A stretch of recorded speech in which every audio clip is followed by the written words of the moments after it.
Fellas, what's up? Yes, What's sir. going Got, on? What up? What up? got a little something before we get off into it today. Got finally found my intro. Uh-oh, Brazy. Yeah. Looks like they back for a fifth season, man. Who that? Sports Roundtable. Who? SRT Crew. Whoa. SRT. They got that realness flowing in they DNA. Damn you lame if you ain't tuned to SRT today. HO got that payload when he say so. What you betting on? Don't get mad at me on fantasy. Break up Kyrie LeBron. I be smooth as sports superhero Hancock in the mix. Deal will roll tide forever. Real talk, you know who he gon' pick. See where I be with SRT. Behind the glass, that G-Money. Made with a strong, I never lose. 6-man elite, that's J Smooth. All you other sports radio shows is fake news. All right, what up? What up? What up? It's the Sports Roundtable, and we back in the bed. And thanks for tuning in for another great episode. And as y'all can see, we doing a what the young gonna say. We running it back, Running it back. running it back. Got two of my guys. Bob, you was heavily requested from last week, so I think that's an honor. Make sure you know you always in the building with me, and I appreciate both of you guys taking the time out to take the listeners around the world in sports. We got a whole lot to talk about. Before we even get started, I like to kind of ease into the sports thing.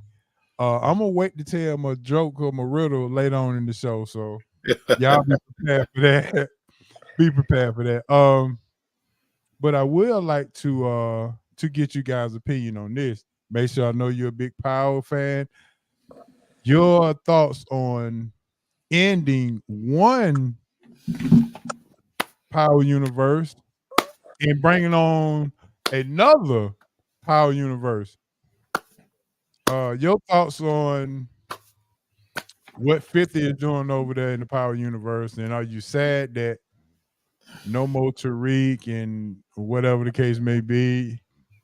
And are you happy that we will finally get a chance to see the real story or the story leading up to Ghost and Tommy? Oh yeah, I'm glad Tariq. Bye Tariq. Bye Tariq. Bye Tariq. I don't like that show at all. I'm gonna tell you that. I like the show.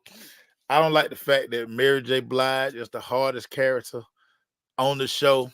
Tariq, I mean, it took him. He been this big dope dealer for like all these years. He finally got a car. Like, come on, dude. Like, nah.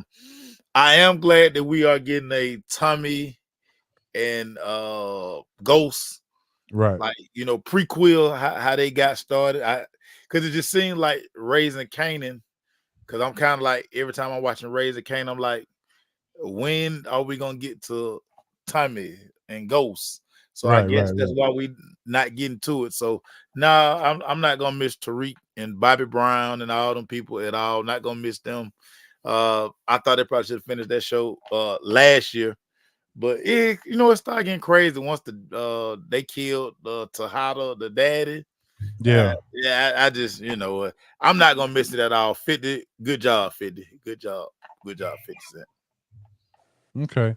Bob, you got any takes on that? Are you a Power Universe kind of guy? I'm not. But y'all, good. I've been told so many times that I need to. Literally, I'm the most boring guy. The only thing on my TV is sports 24/7. So, but I usually got to be talked into, hey, you got to check this out, or, but a lot of people have, because I'm a big hip hop guy. So I really, really like, anything that's, Mary J. Blige, Bobby Brown, the legend, stuff like that, I could probably really, really get into, but I'm always behind the times when it comes to like, good TV, drama TV, stuff like that. So, but yeah, I get told all the time I need to watch. All right, well that's cool. No problem at all. But let me go ahead and give the rundown of the show. Today we got the hot news. We're gonna talk about March Madness and all that comes with it. Have you filled out your bracket? And if you haven't, you got to tomorrow to do so by 12 o'clock. So we'll see what happens with that. Also, on the hot news, why are Atlanta fans mad because Justin Fields went to Pittsburgh? I'm not gonna say mad, but just in their feelings, I guess. Also, NFL free agency continues to go. There's a rumor now that there's a possible Falcons Eagles deal with Hassan Reddick. I'm not sure. I mean, I guess, the narrative, people would throw the narrative out and just see how many folks bite. So that is out at this particular point. Then we got some ballers and buses and boy stop. So I just can't wait to get to that. And as y'all can see in the chat line, Cuz I already got his bust of the week already on the screen. This is massive news, and I want to tell you why this is massive news real quick before we get rolling. So Shohei Ohtani's translator, $4.5 million in debt for gambling, illegal gambling, not legal in the state of California. That's where the bets were made. They were made in Shohei Ohtani's account name, and the checks and stuff and the wire transfers came from Shohei Ohtani. That's big news in itself. But here's what's the really big news. That translator is also on Shohei Ohtani's list of people who, if they get fired by the team, this gentleman was on the team payroll, he can now opt out after this season from that contract. So if something don't go right in LA, they don't win, it's just not working out. He is now eligible to opt out after this year because this guy was fired. This is like his brother. They've been close friends for years. He's been the translator for him since Shohei came over from Japan. Well-liked individual too. He was really, really popular when Shohei played for the Angels. But yeah, big news other than gambling. Obviously, MLB will be investigating now. They were told this is the first that they've heard about it with ESPN breaking the news today. But I've been literally on my phone checking this every 10 minutes because you know how gambling is. They did say that there was never baseball bets. It was soccer, other stuff like that. No baseball bets made. But, now there's going to be a big investigation, not a distraction the Dodgers want to see, going into the season right now. And it'll definitely be a distraction because, like I said, all those bets are made in Ohtani's name. Oh, wow. That is big news. Only on Sports Roundtable. That you can get breaking news like that. And we appreciate you getting into that. And so let's go ahead and get this thing started and go ahead and jump into some hot news. The hot news is especially today is sponsored by Big Easy Grill. Big Easy Grill, 1193 Collier Road, Atlanta, Georgia, where you can get the best Louisiana seafood in town. Trust me when I tell you, Bob can confirm and Maceo can confirm how good this food is. It is literally a hole in the wall. It sits in between on Collier Road, some old establishments and things of that nature. They have an outside patio and all this other kind of stuff. But boy, when I tell you it's on and popping, it is on and popping. So Big Easy Grill, go over there and let them know.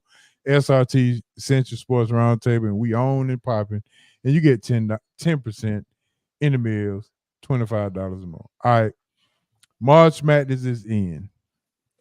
And don't worry, Bob, I got something for you later on down the line, so you can exploit your hip hopness as we're going to talk about. I got this little thing where we're gonna do a first in little vote where I'm gonna pin this group against this group and see who advances in the first four in. So nice. Stay tuned for that. But March Madness is in. My question, fellas, is: are you going to pay more attention to the women's game or the men's tournament? Bob, I'll start with. Oh, go ahead. Oh no. I was saying that's what this bracket is right here. The women's. There's the women. About the men. I don't care nothing about the men. Okay, so go ahead, Bob. Go ahead. Go ahead, Bob. Let me know what you got. Well, for once, I think both got some interesting storylines. I mean, this is, you have the whole LSU storyline on the women's side. Obviously, one of the most dominating women players on the court right now, and Caitlin Clark, also involved in there. And it's no longer dominated by 3-4 teams. It's now more wide open. That's what always to me made the women's tournament so boring. Is, I mean, UConn, you pretty much had them written in, at least to go to the Final Four for so long. Well, now that the parity's been, disparity's been really, really good in the women's side, to where other teams have a possibility to win. A lot of really, really good storylines on the men's side. This year, I think the men's tournament is wide open for anybody to possibly come up and win this tournament. Someone you may not expect. We know Houston's got a really good squad. I've reached the end. I'm still going to stick with UConn as who I got, winning all the way for me. But some really, really neat storylines going in this year for the men's side. You got Long Beach State going into this tournament with a coach who's fired. He is technically not employed by Long Beach State anymore. They win their tournament. They allow him to coach throughout. They win their conference tournament. So now he gets a first round matchup against North Carolina. I don't know how good that is, but that's this cool little storyline. You have NC State winning the ACC tournament, getting in there where they really had no business being in the tournament. And then, kind of neat thing yesterday was Wagner winning the play-in game. Wagner playing with 7 healthy people. So they had 3 guys play the whole, 4 guys play the entire game, and then rotated out 2 guys. And from what I understand, is this may be their path throughout the tournament. Obviously they got to play number 1 in the tournament now, but yeah, some kind of interesting little stories that are going in this year. Like I said, both sides of the bracket this year, I think, are wide open for anybody to jump up and grab a win. Okay. Mr. Hurry, what you got there? Ooh, women's game, women's tournament, definitely more interesting, more star power in the women's game, just from the coaches, players. I mean, it's the most intriguing tournament. But I mean, you can't never discount the men's game. Of course, everybody know I'm a diehard North Carolina fan, so y'all know I'm picking North Carolina to go all the way. No, I'm not. I'm really not. But the team, the men's tournament is always, it's become a very good tournament because of the true parity that's in college basketball right now. The teams with the older players, the more depth, those seem to be the teams that always kind of go through this tournament. The one and dones have pretty much all but ruined the sanctity of college basketball and the blue bloods. The blue bloods will survive, that opening round. But then, as you get ready, we get down 32 and then 16, it's always seems like, okay, who are these guys? And it's always those teams. So when picking the men's tournament, I'm looking at rosters. I'm trying to see who got the most juniors and seniors, because those teams will be the teams that will find their way to March Madness. They'll be in the Final Four. So that's just how I look at it. But star power definitely with the women's game. And I think the women's game will outrate the men's game one more time just because of all of the star power that they have. All right. My next question is, does the NCAA women's, as far as the women's portion, make more money than the WNBA in comparison? Oh, yeah. Yeah.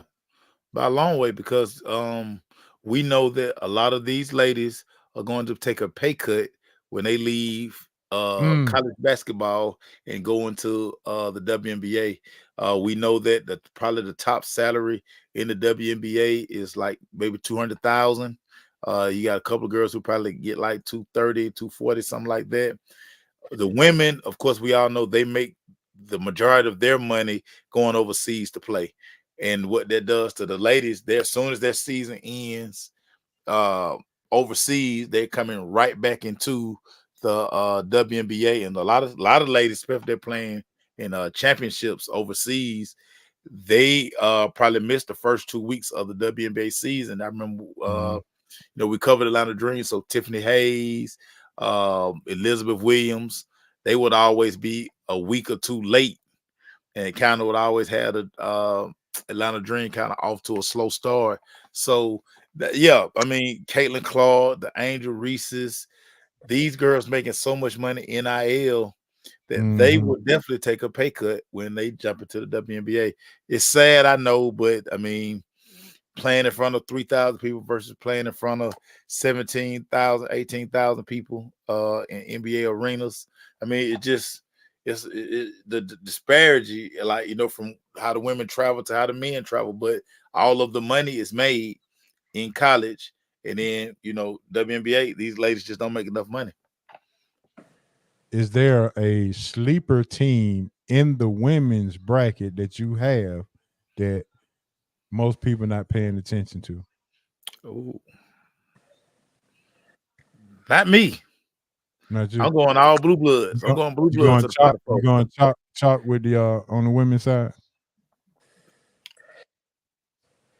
Bob, is there anything on the men's side that we're not paying attention to, like a Long Beach State, like a Colorado State who dismantled Virginia last night, and we go get down that because Virginia definitely go get a Buster Award for that showing last night.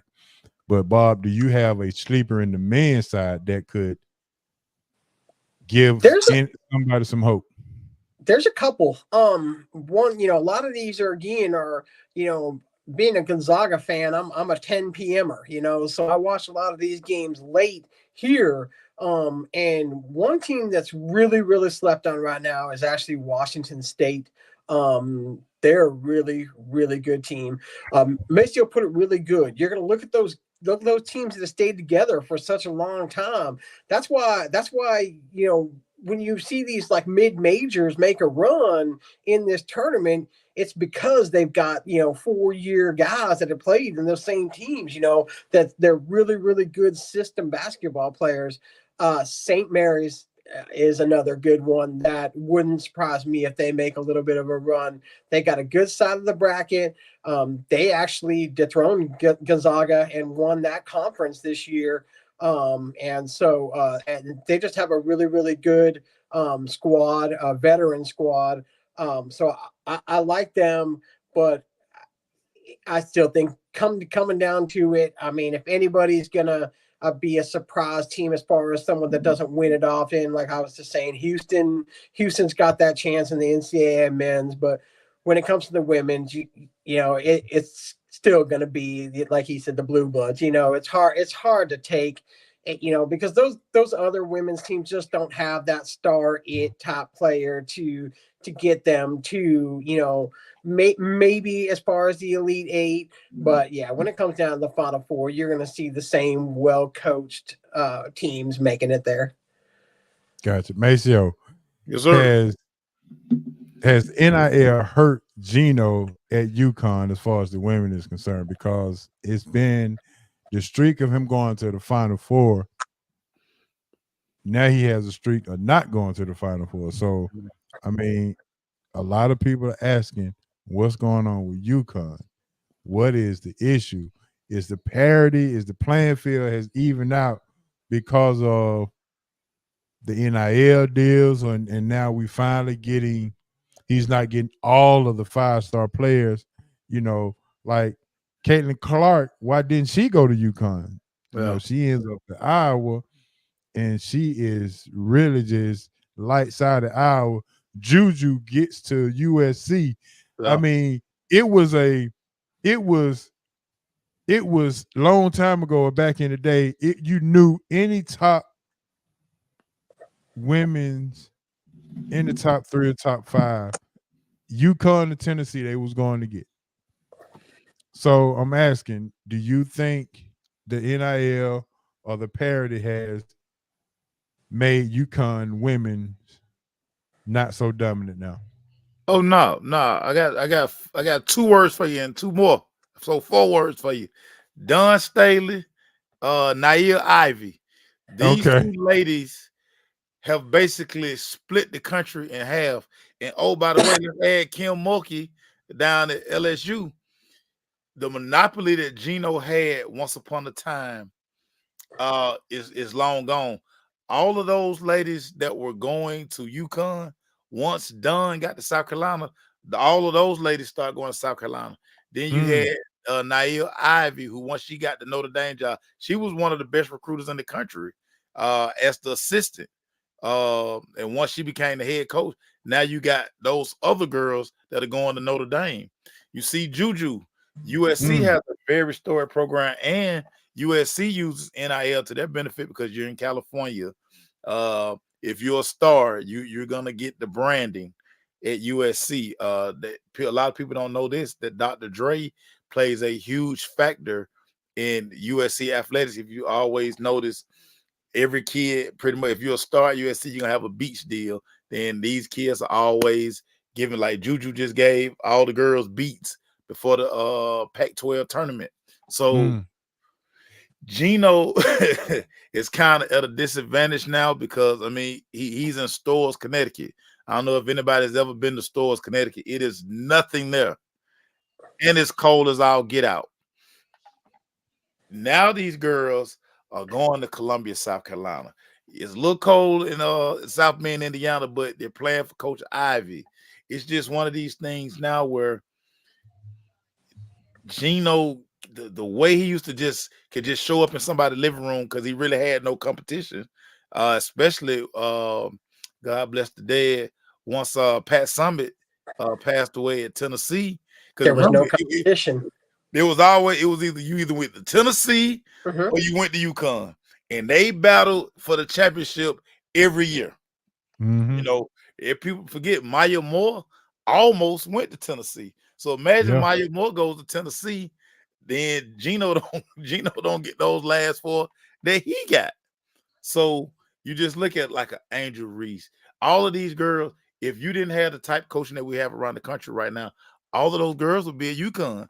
Gino, once upon a time, Gino had to turn people away because he just didn't have enough scholarships. And now he kind of gets, he's like that 5th or 6th wheel now. So that's why the UConn program is not what it used to be. But I got a funny feeling Gino probably gonna step aside real soon, and they're gonna get one of these former UConn girls who everybody can relate to, and UConn be back in the game again. Super. The mystique, you know, that's what it's all about. The mystique of Gino is gone now because the stars are gone and they're not winning anymore with him. So it kind of takes away that the mystique was that he was such a great coach. But was he really? Because they ain't there no more. But now he has no stars. So now and you know they're not a tournament team. You know what?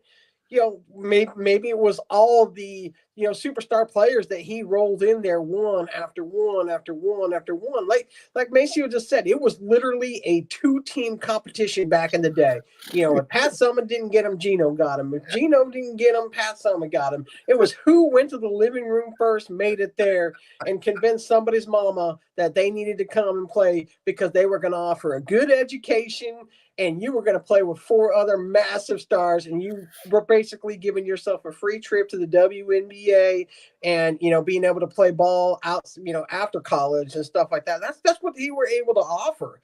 And now, you know, that mystique person is Kim Mulkey. Kim Mulkey's now that person that whether she wins or she loses, you know, she knows that the people that play for her team are going to go to the WNBA and make that money, you know. But NIL, it changes everything. I mean, you know, I know it's kind of, a lot of people may disagree with me, but, you know, I was looking today. I happened to be roaming through Cameo, and, you know, I saw Angel for 10 minutes of a corporate cameo, 50 grand. 50 grand to get Angel to talk to you for 10 minutes so she got to be making some money, and like I said, I don't think she'll be making that money in the WNBA that she makes now, but she'll do well in the sponsorship sponsorship side of things, but yeah, it's just, that's what it is. It's all about that mystique. I mean, you if anyone should know,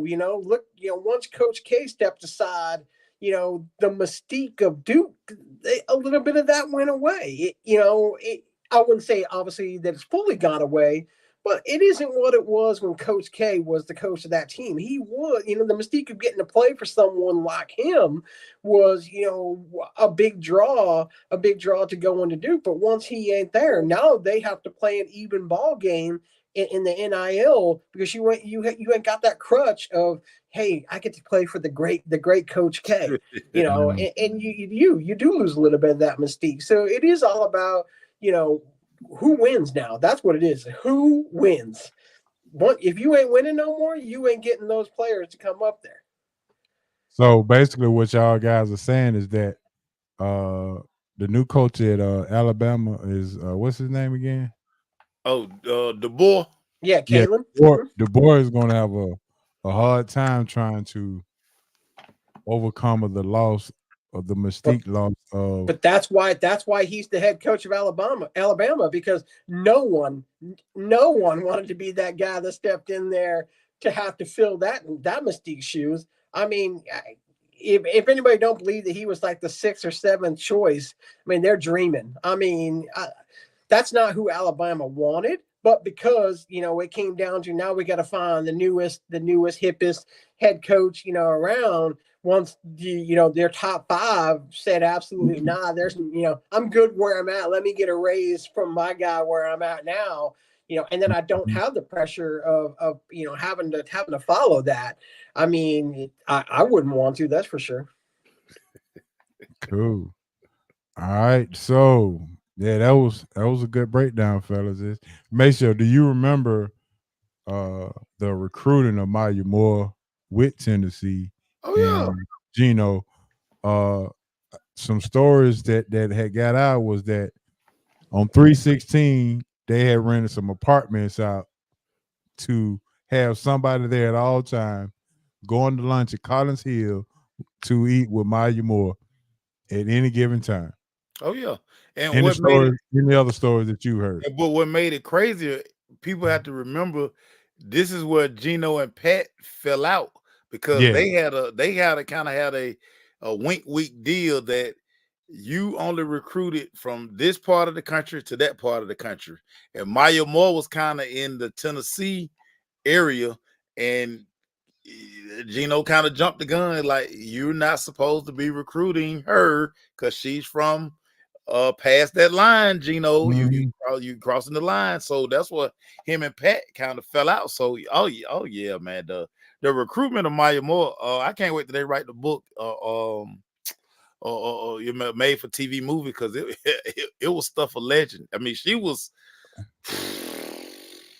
she was a whole problem, dude. She was a whole problem in high school. Yeah. Problem. Listen, there was times, 85 going to Gwinnett has always been crowded.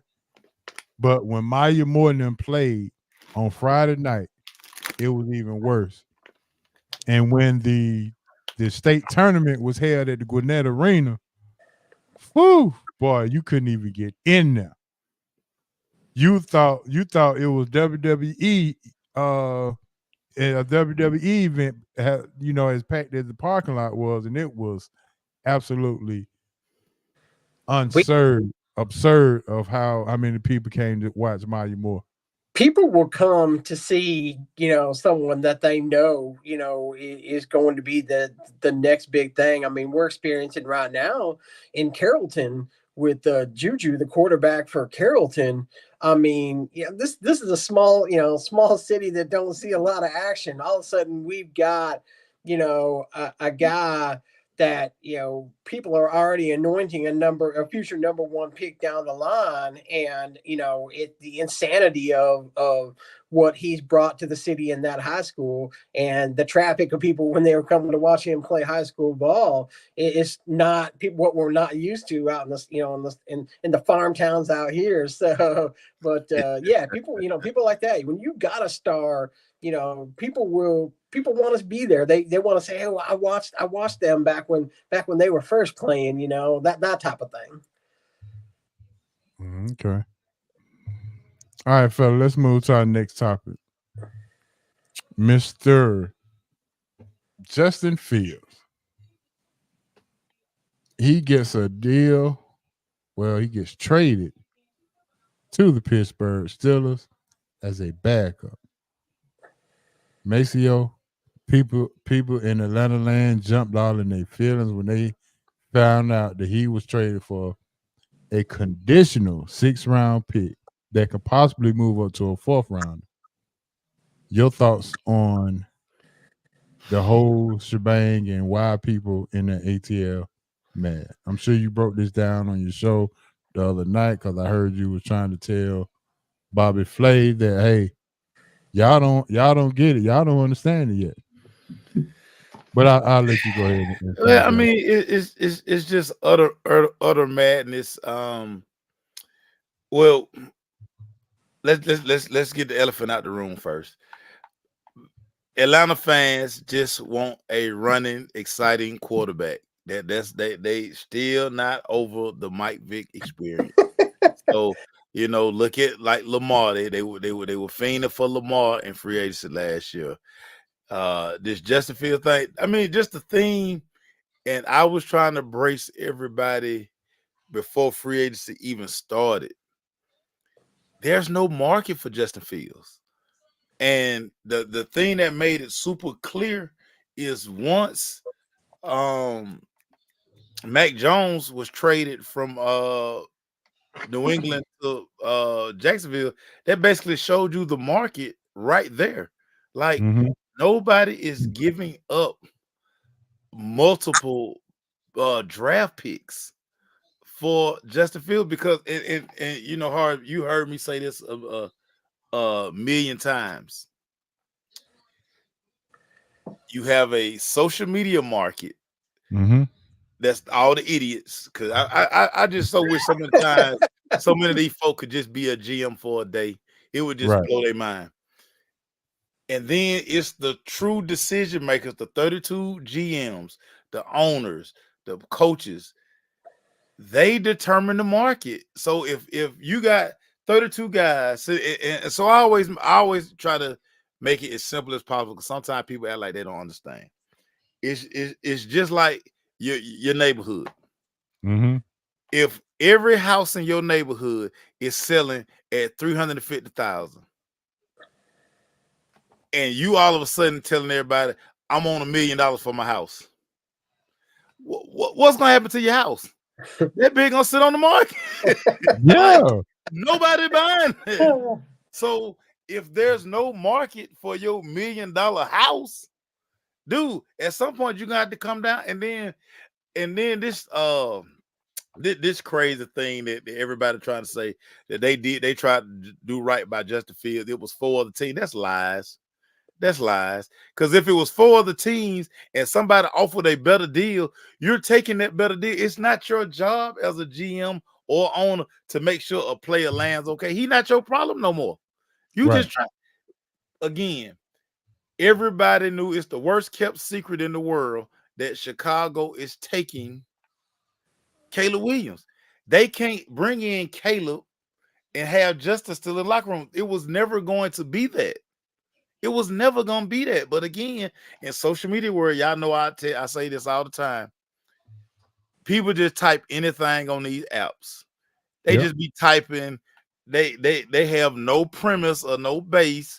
It's just this makes sense in my mind. It's not how free agency works. So when teams were sitting there like, dog, why am I going to give you anything for Justin Fields? You don't want him. And then to show you how much Chicago feels about Caleb, look at the moves they're making in free agency. Because they're sitting here basically saying, hey, we made a mistake with Justin. Watch how we right the wrong. Look at all the moves they're making now. And here go people like, but they didn't do that for Justin. No, they didn't do that for Justin. But this wasn't really the group that drafted Justin. Ryan Poles was not there when they drafted Justin Fields. So he not beholden to Justin. He like, man, look, if y'all give me 3 Kit Kats and some Reese Cups, y'all take Justin Fields. Nobody was ever giving up. Remember how everybody was out here talking about, man, you can get a first-round pick for Justin. Stop. Nobody's giving you a first-round pick for a quarterback who everybody else sees that now he just scrambles. Like he can't run a system. And that it's not Justin's fault that he's had all these offensive coordinators. But when you watch the film, Justin 3-step drop, 5-step drop, he does not get the ball out on time. He has to be running around. And when he's running around, a lot of times he get hurt. You giving up a first-round draft pick for that? And this is the last part of this. And I always hear everybody talking about some, man, you make the trade. Okay, yeah, you make the trade, but then we don't do a deep dive enough on, okay, you make that trade. Well, what did you get in that trade? Because a lot of times these people miss when they got there. We traded this guy for this. Well, what did we get? Well, sometimes you make yourself worse because you go pick guys who can't damn play. So, I mean, it's easy to trade for a pick, but then what do you do with the pick when you get it? So, Atlanta people crazy, man. But like I say this all the time on our show, people just be typing on these apps, man. Like it's no premise to what they're saying. They just type, oh man, I was I saw this meme. Let me just repost this meme. Get out of here, man. Y'all look goofy. Y'all look goofy. Stop it. Right. I get you. But I mean, I think you said it last week. Your point was, even if the Falcons got Justin Fields, if the Falcons start 0-2, 0-3, you go throw them to the fans, go throw them to the wolves anyway. They gonna turn their back on him as soon as the first interception he throw. Boom. The first lost fumble that he produced based on running the ball when he didn't really have to. So it's that. And then this is the crazy part to me. And I'm gonna have to pray about some of this restraint I have to get down with. I think you have mastered that, Maceo. But I'm still in prayer mode. I'm still in transition. That you hear about, well, you mean to tell me you get this Kirk Cousins all this money, and what if he get hurt? And my point is, what if he don't? What if he don't? So I'm like, why do Atlanta fans, is it Atlanta fault? Is it the franchise's fault that Atlanta fans naturally stay in a negative connotation at all times? Now let's be real. Let's think about it. Let's go back. And Bob, you can comment on this as well. When the Falcons went up 23-8 in the Super Bowl, how many of Atlanta fans said that's not gonna be enough? Honestly. None of them, because we were throwing a party. Emmanuel Glaze has the greatest picture ever. But people don't understand, but prior to the picture, at 28-3, Emmanuel Glaze and everybody else were already making like Glaze. We basically laid out the plans for the how we were gonna cover the parade.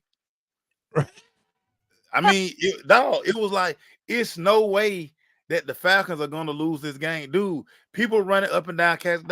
We had Live Edge. I mean, super packed. People couldn't get in. People running up and down Cascade with Falcon flags. It was crazy. Right. But as the comeback started happening, Glaze is a doggone math major. He's sitting there like doing math on his fingers. Like, wait a minute, they can't. So you mean they got to get touchdown, 2-point conversion, another 2-point conversion, another 2-point conversion. Is that possible? Yeah. You see that dude over there, quarterback? I ain't even a Falcons fan. And here I'm watching this game, and it's 28-3. And I see the Falcons go 3 and out and take about 40 seconds off the clock. And I was like, it's done. They don't know what to do with the lead in the Super Bowl. You could see the Super Bowl is all about momentum. And the first 3 and out that didn't take anything off the clock, and you're sitting there like, how are they not running the ball? What is going on here? I mean, why are we passing up 28-3 when this game is over at this point? It just almost felt to someone that wasn't as invested as an Atlanta fan I was like, are they intentionally throwing this game? I mean, it was so ridiculous, at that time I just couldn't understand it, especially because the right personnel that you had the right personnel involved to where I thought that you wouldn't have a collapse like this. I mean, Coach he had assistants that were to help him to not do that, and his offensive coordinator let him down. Dan Quinn let himself down. But you could just see it. But that's going back to the quarterback situation there, with Justin Fields is, man, Justin Fields probably went to the team that's best for him, I think. I mean, I don't think it planned for him to go to Pittsburgh, but I think he has a head coach now that believes in him. He'll be able to sit behind Russell Wilson, possibly a year, maybe 2, depending on if the extension for Wilson that they seem to be wanting to talk about happens. An ideal place for him. But the only general manager worse than Thomas Dimitroff in Atlanta is couch general managers on Twitter that are Atlanta fans. So, I mean, 5 weeks ago, I was hearing, oh man, we should give up a number 1 and Kyle Pitts for him. That was one tweet I saw, and I was like, I was saying the same thing as you. I was like, if that's the trade, then why are we not hearing from major teams that are willing to give up these picks that are in a worse situation? They just, I said this last week, but I get tired of the that's my guy thing here in Atlanta. I was like, yeah, you know what? When you start 4-0, Kirk Cousins about to put them chains on, and he's going to be your guy when he brings you wins. It's really, really important. I think the Falcons got to draft a QB this year, especially now that that they've sent Ritter packing. Really time to draft and let someone sit behind Kirk Cousins. But the only people that don't believe in what's going on are people who have never watched Kirk Cousins quarterback and didn't see his play last year before he got hurt. Now he got hurt one time, and now he's an injury risk. Big injury risk. That means you ain't never watched him not one time as a quarterback. He's not an injury risk. It was a freak injury as it was. Is he older? Yeah, he's older. I mean, Justin Fields much younger. But at this point where the Falcons are, you can't take chances. You need the real deal. This team is built to win now offensively. You wait 3 years for Justin Fields to get it together, you've wasted 3 years of that now opportunity. And that's always been the Atlanta thing, is like and that's not just football, but it feels like they're 1 year too late to, from getting into where you need to be in the now, and then wasting it when the players have aged, stuff like that. And so, again, it's just finicky fans that the minute he does good will be, they'll be on board with him like no other. Yeah, that's crazy. And the thing about it, just a little inside information. His torn Achilles was the lowest grade that it could be, which means that it was not at a high grade. It was the lowest grade that it could be. as far as injury concern. Mhm. And he's already, he's already working out. He said that, his goal is to be there, to play in preseason. He said he may not be there for workouts and stuff like that. But the thing is he don't need to be running around the field to get acclimated with the weapons he has. He can literally just sit in the pocket and fire away. The game speed will get back to him. Obviously, you'll want him to play maybe a few snaps in the preseason, but it's not like we're getting a rookie quarterback. This is a proven veteran here that it doesn't need the snaps. I mean, just because he's got new young receivers to play with out there and stuff, he's going to be able to get a rapport with any of those tight ends, because he's just so used to firing down on the tight end side of things. He'll figure that out. You may see at the beginning of the year, they may miscommunicate a little bit, but that's going to happen whether he was healthy or not. When you bring a guy to a new team like that, you're always going to have miscommunications, and so don't bail on him if they're not 4-0 and blowing people out. I mean, it is going to take a little bit of a time for him to get used to playing with these new guys. But I think this is as good of a team as I can remember the Falcons having in a long time. I mean, shore up the defense a little bit, but I mean, offensively, even not a fan, I'm excited to see this offense go because they've got a lot of lethal weapons that are very underutilized on that offensive side of the ball. Yeah. We lost for a minute, Maceo, but I wanted you to get a chance I to. messed around. My bad, y'all. I messed around and my youngin, she doing a project, so she kind of jacked before my computer. So I'm sorry. Oh, okay. No problem. Go ahead. I wanted to. Children gonna win. Absolutely. I wanted you to comment on what Dad said here in the chat, and he's making a very good point. And oh yeah, and I agree with his point. And I think that's like part of the issue is never been no continuity. It's never been a situation where okay, this what it looks like for this franchise. We hadn't seen it, so we've been chasing. It's like okay, we thought he had the formula. We thought Mike Smith had the formula. We thought Dan Quinn had the formula. Once upon a time we thought Dan Reeves had the formula. So it's been you keep changing the lunch point, and it hasn't been a definite okay, this is how it's done in Atlanta. Let's do it this Right. way, structured this way. Let's look at how they did. I mean, we always talk about this being a copycat league, but in being a copycat league, some of the foundational pieces that people use to make themselves a better organization, we don't see that here. So yeah, it caused a lot of concern. And again, we have everybody's like, okay, well, I mean, we don't know what it looked like. So yeah, Dad, that's a great point because I mean, what is the culture? So how is it done? Like, tell me how it's done. We hadn't seen it, so it's one of those things. Yeah. So my question Continuity. is, hold on, Bob. Hold on, real quick. To your point, do you think that Arthur Blank, one of his biggest mistakes was letting Dan Reeves go too quick? Ooh, I always thought so, but I also understood that in their mind, they felt like he was too old school of a coach to truly develop Michael Vick when in reality he probably was what Mike Vick needed from just a off the field father figure type thing where you brought in Jim Moore Jr. who was really trying to be Mike Vick's partner.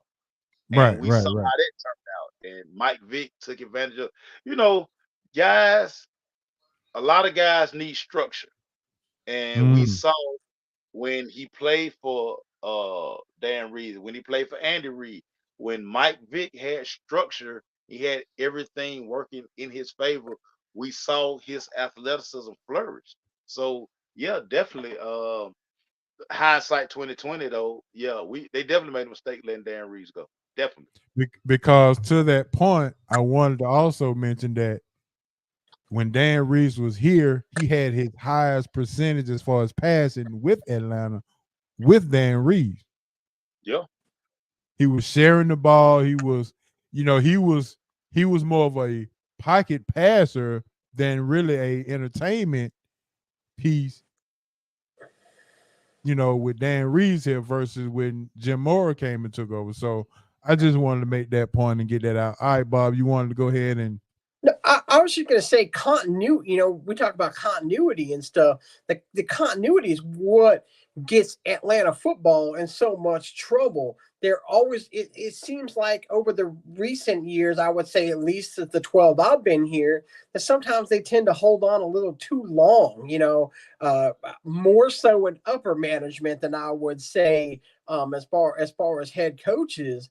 Head coaches go, to where guys were given an extra year. I mean, I thought, take Dan Quinn, for instance. I mean, I thought Dan Quinn was fired 1 year too late.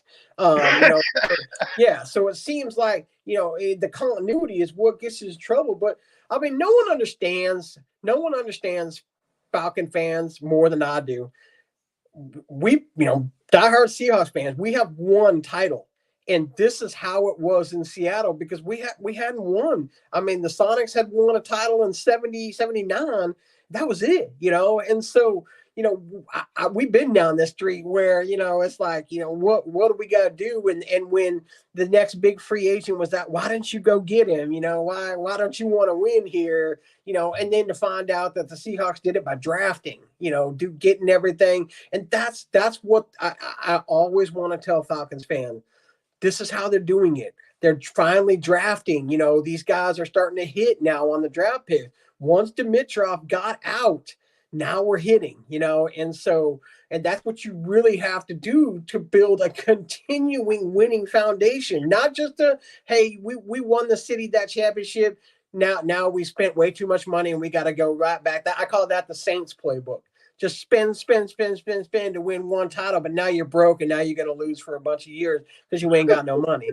Let this develop with the guys you got that and hit on these drafts, know what you're going to get, and then you can bring in a piece, like Kirk Cousins to lead what you have built and drafted internally. And that's why I'm excited about the Falcons now, because this is homegrown. They didn't pay these guys to come out here. This is all great draft picks. Granted, they've had some, first round picks to go with, but this is, why you should be excited and then not risk it with taking a guy like Justin Fields when you have a proven commodity wanting to come in quarterback and you paid that guy what you felt, he deserves to bring his leadership and winning and be that final piece that this team needs to get to the Super Bowl.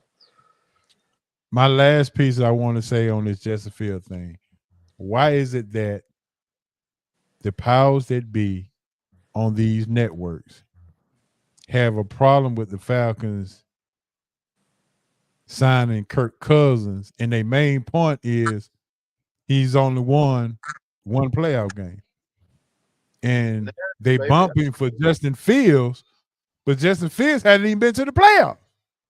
Narratives, dog. Narratives. I can't So stress. I'm like, what the hell? In this industry, narratives what matter. What's the better story? What's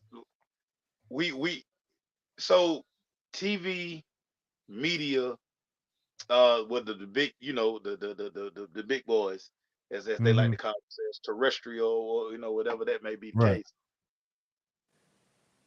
It's always the story.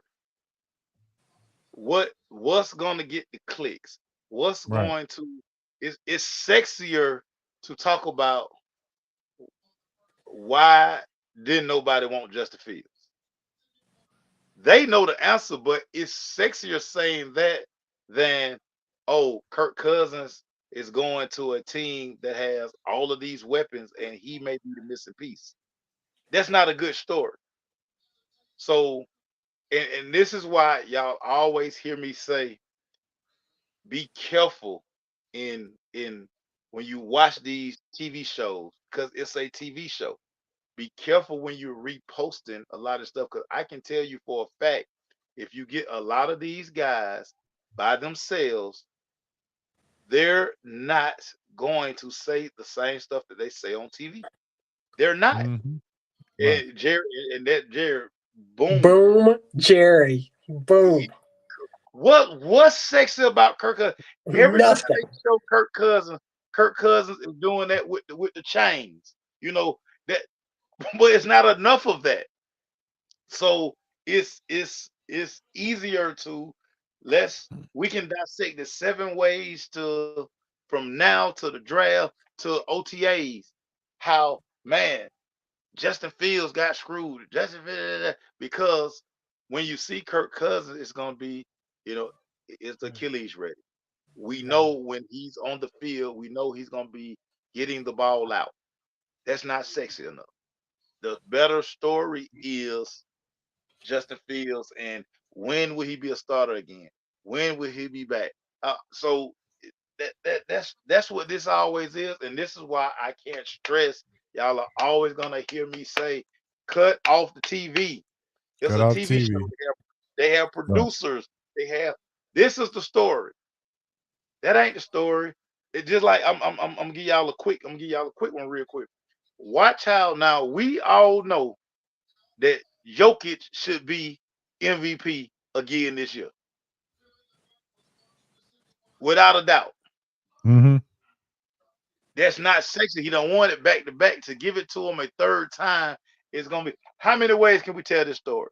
We can't tell this story no more. So now let's find another guy, SGA, and let's start building them up to knock Jokic out of being MVP. No, that's what this is. It's TV.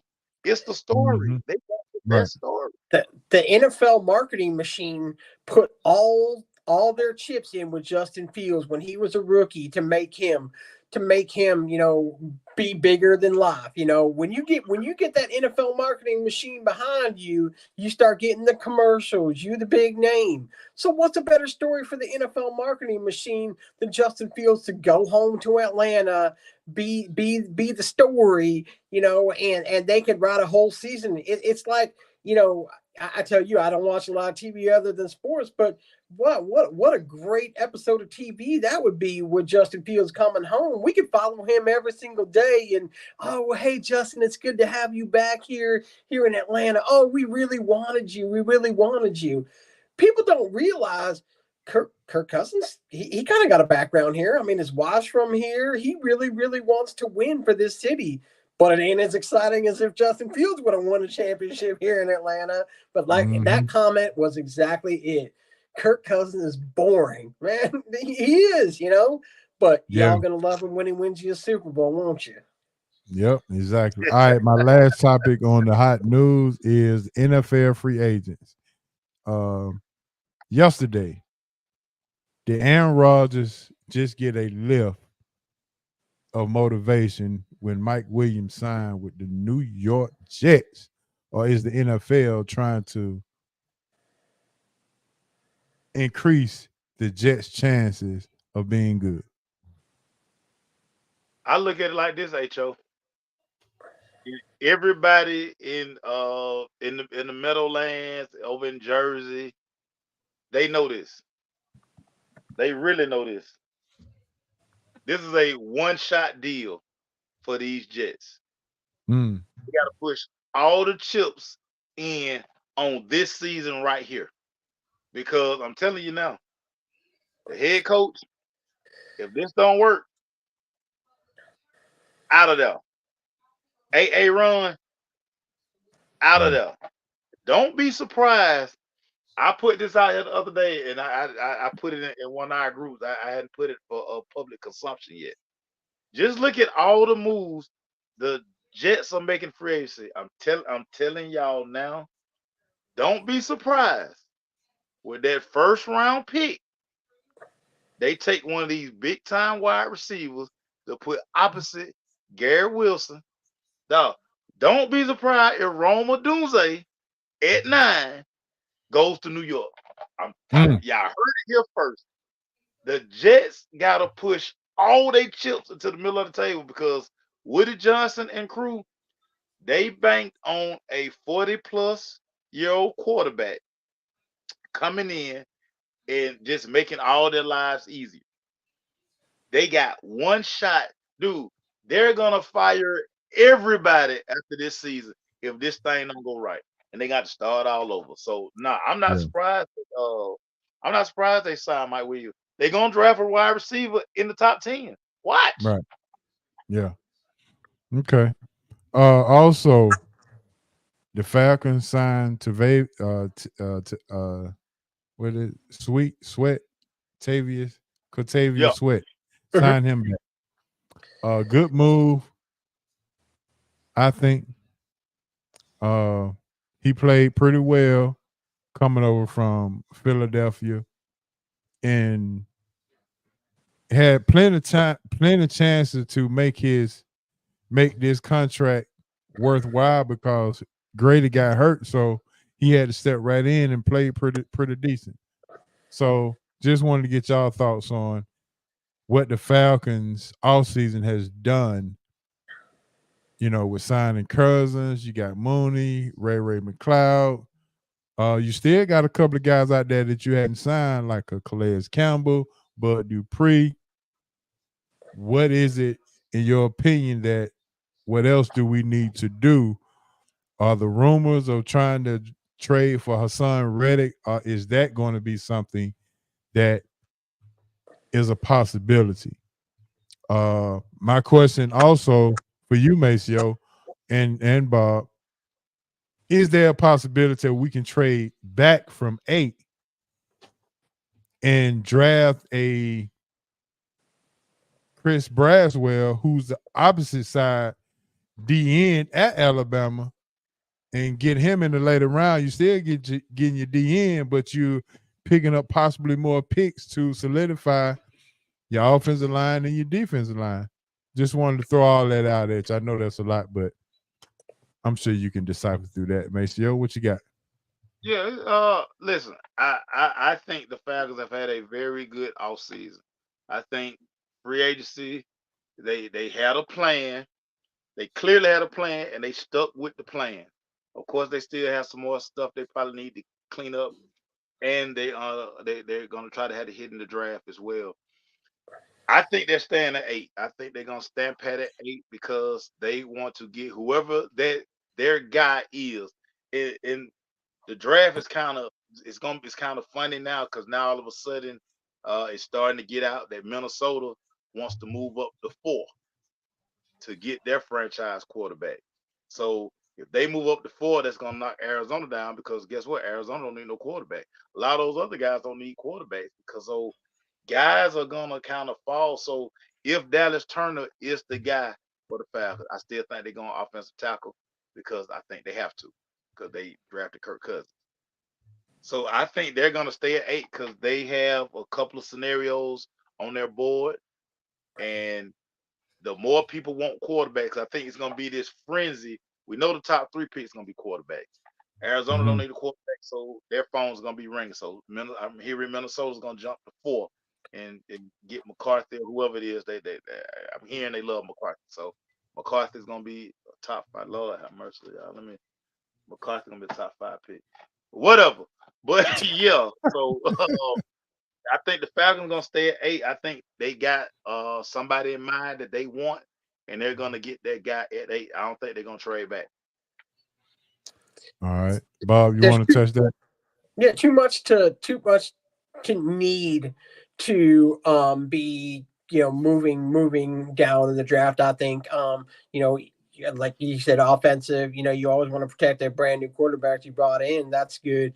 They need edge. I just think that too many guys there that can immediately fill positions of need for the Falcons. So I don't see them drafting down either. I don't think they're quite done in free agency either. I think an intriguing name to watch for the Falcons Might be Jamal Adams, to be honest with you. I think that Falcons would be an ideal landing spot for him, and be, chance to get him at a pretty cheap price. I mean, his stock has dropped considerably with his, very disappointing seasons in Seattle. But I think that would be a great fit for the Falcons. I've heard mutual interest there. So I wouldn't be surprised if he's brought in. But Falcons have had a great offseason. It's one of the better ones. I mean, you got rid of the people that you needed to get rid of in free agency, trading. You brought in the guys, the pieces that you needed. This has been, I can repeat myself over and over, but if you're a Falcons fan, get excited, because this is, you're in an easy division where you should be winning to get yourself to the playoffs, and you're starting to build a team that can contend with the big boys, and we're about to really, really see this year and next year, as good as Falcons football as we've seen in a long time. All right, before we move on to the Ballers, Busters, and Boy Stop, I just got to ask this question.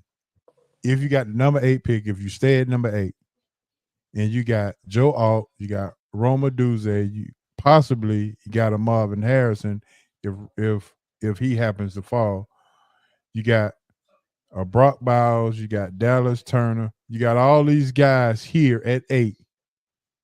Do you take the best available player, or you take the best need for the team, which the need is a whole lot? But what's the best available player if you got all these guys that's there? I mean, like, the best available player. I mean, how do you do the best available player when are you saying that the offensive tackle is a better player than your defensive end? Are you saying that the offensive tackle is a better player than Marvin Harrison Jr.?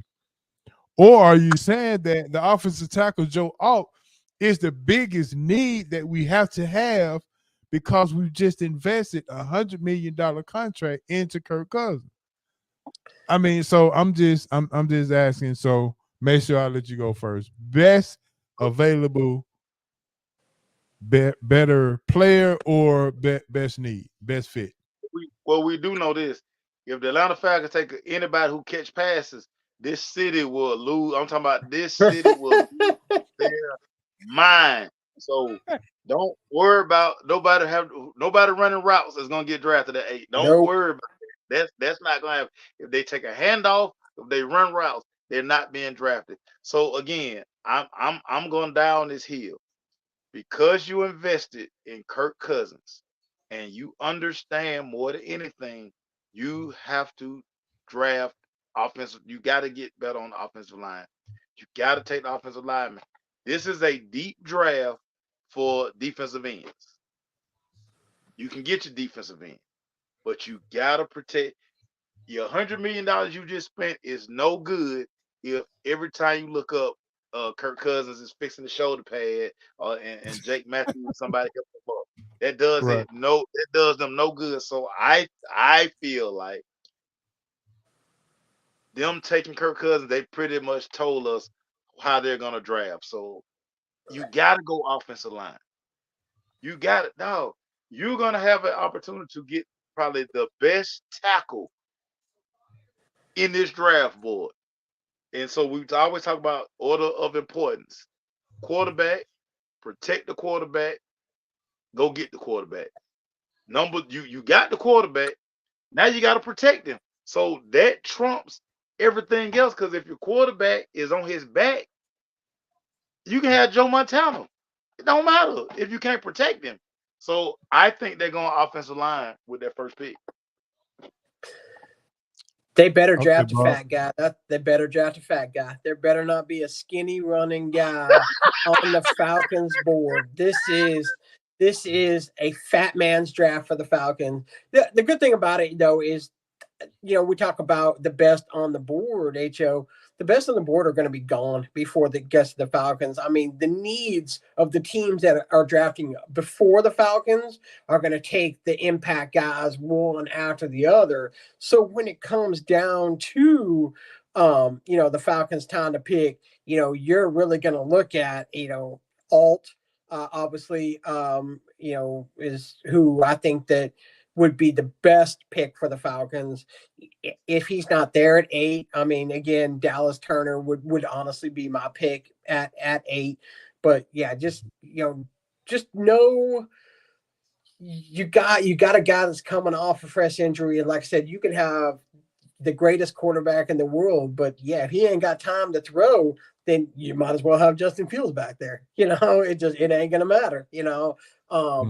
And it's not faith in McGary. It's okay to have more than one guy. McGary. It's okay to have more than one guy.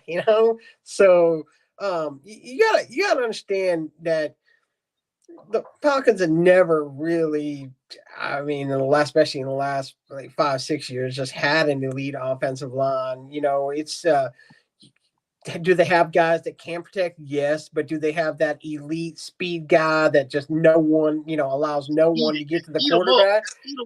I can't remember. I mean, granted, like I said, I haven't lived here that long, but I can't remember a shutdown offensive lineman, the cover that blind side since I've been here, and that elite guy. And now you have that chance with having the number 8 pick to draft that elite guy. But it's a pick when it comes to linemen early on like that, you cannot miss. I mean, this has got to be a guy that you've studied all the film, knows that he will play well in your defensive scheme. Because you miss on offensive linemen, you're going to end up with the offensive line like the Falcons have had, because they haven't hit on offensive linemen in these drafts. All right, let me touch bases on what Dez just asked. Dez, I think that if you have the opportunity to draft for Joe Alt with Matthews getting a little long and McGary not living up to the expectations that we thought he would be, I think it's time. I mean, how can you pass up a 6'8", 6'9" guy that weighs 325? I mean, that's his measurable is crazy. 6'8", 6'9", 325. That's literally a Kirk Cousins bodyguard, right? Yeah.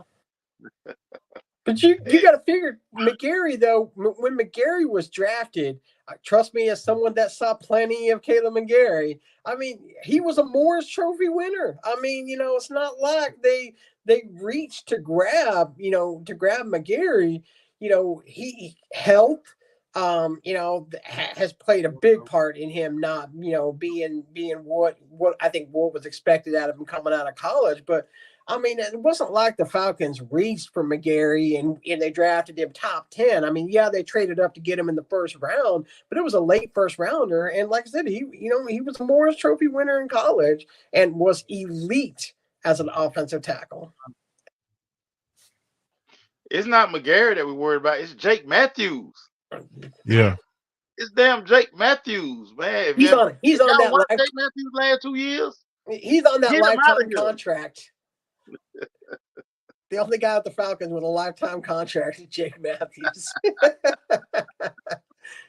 Yeah, that's fine. And Marlon just put up with him. Yeah, I agree. He's a Notre Dame guy, so yeah, that's all he cared about. He's a big dude too, and a very athletic big dude. Yeah, I would love for him to come here. Yeah, make too much sense. Yeah, I agree with you. Hadn't we been down that line before where you paid Matt Ryan and you didn't secure his pass protection? And then you try to the fans wanted him to run because he didn't wasn't getting protected. I mean, he's not a running quarterback. So what you asking him to do that for?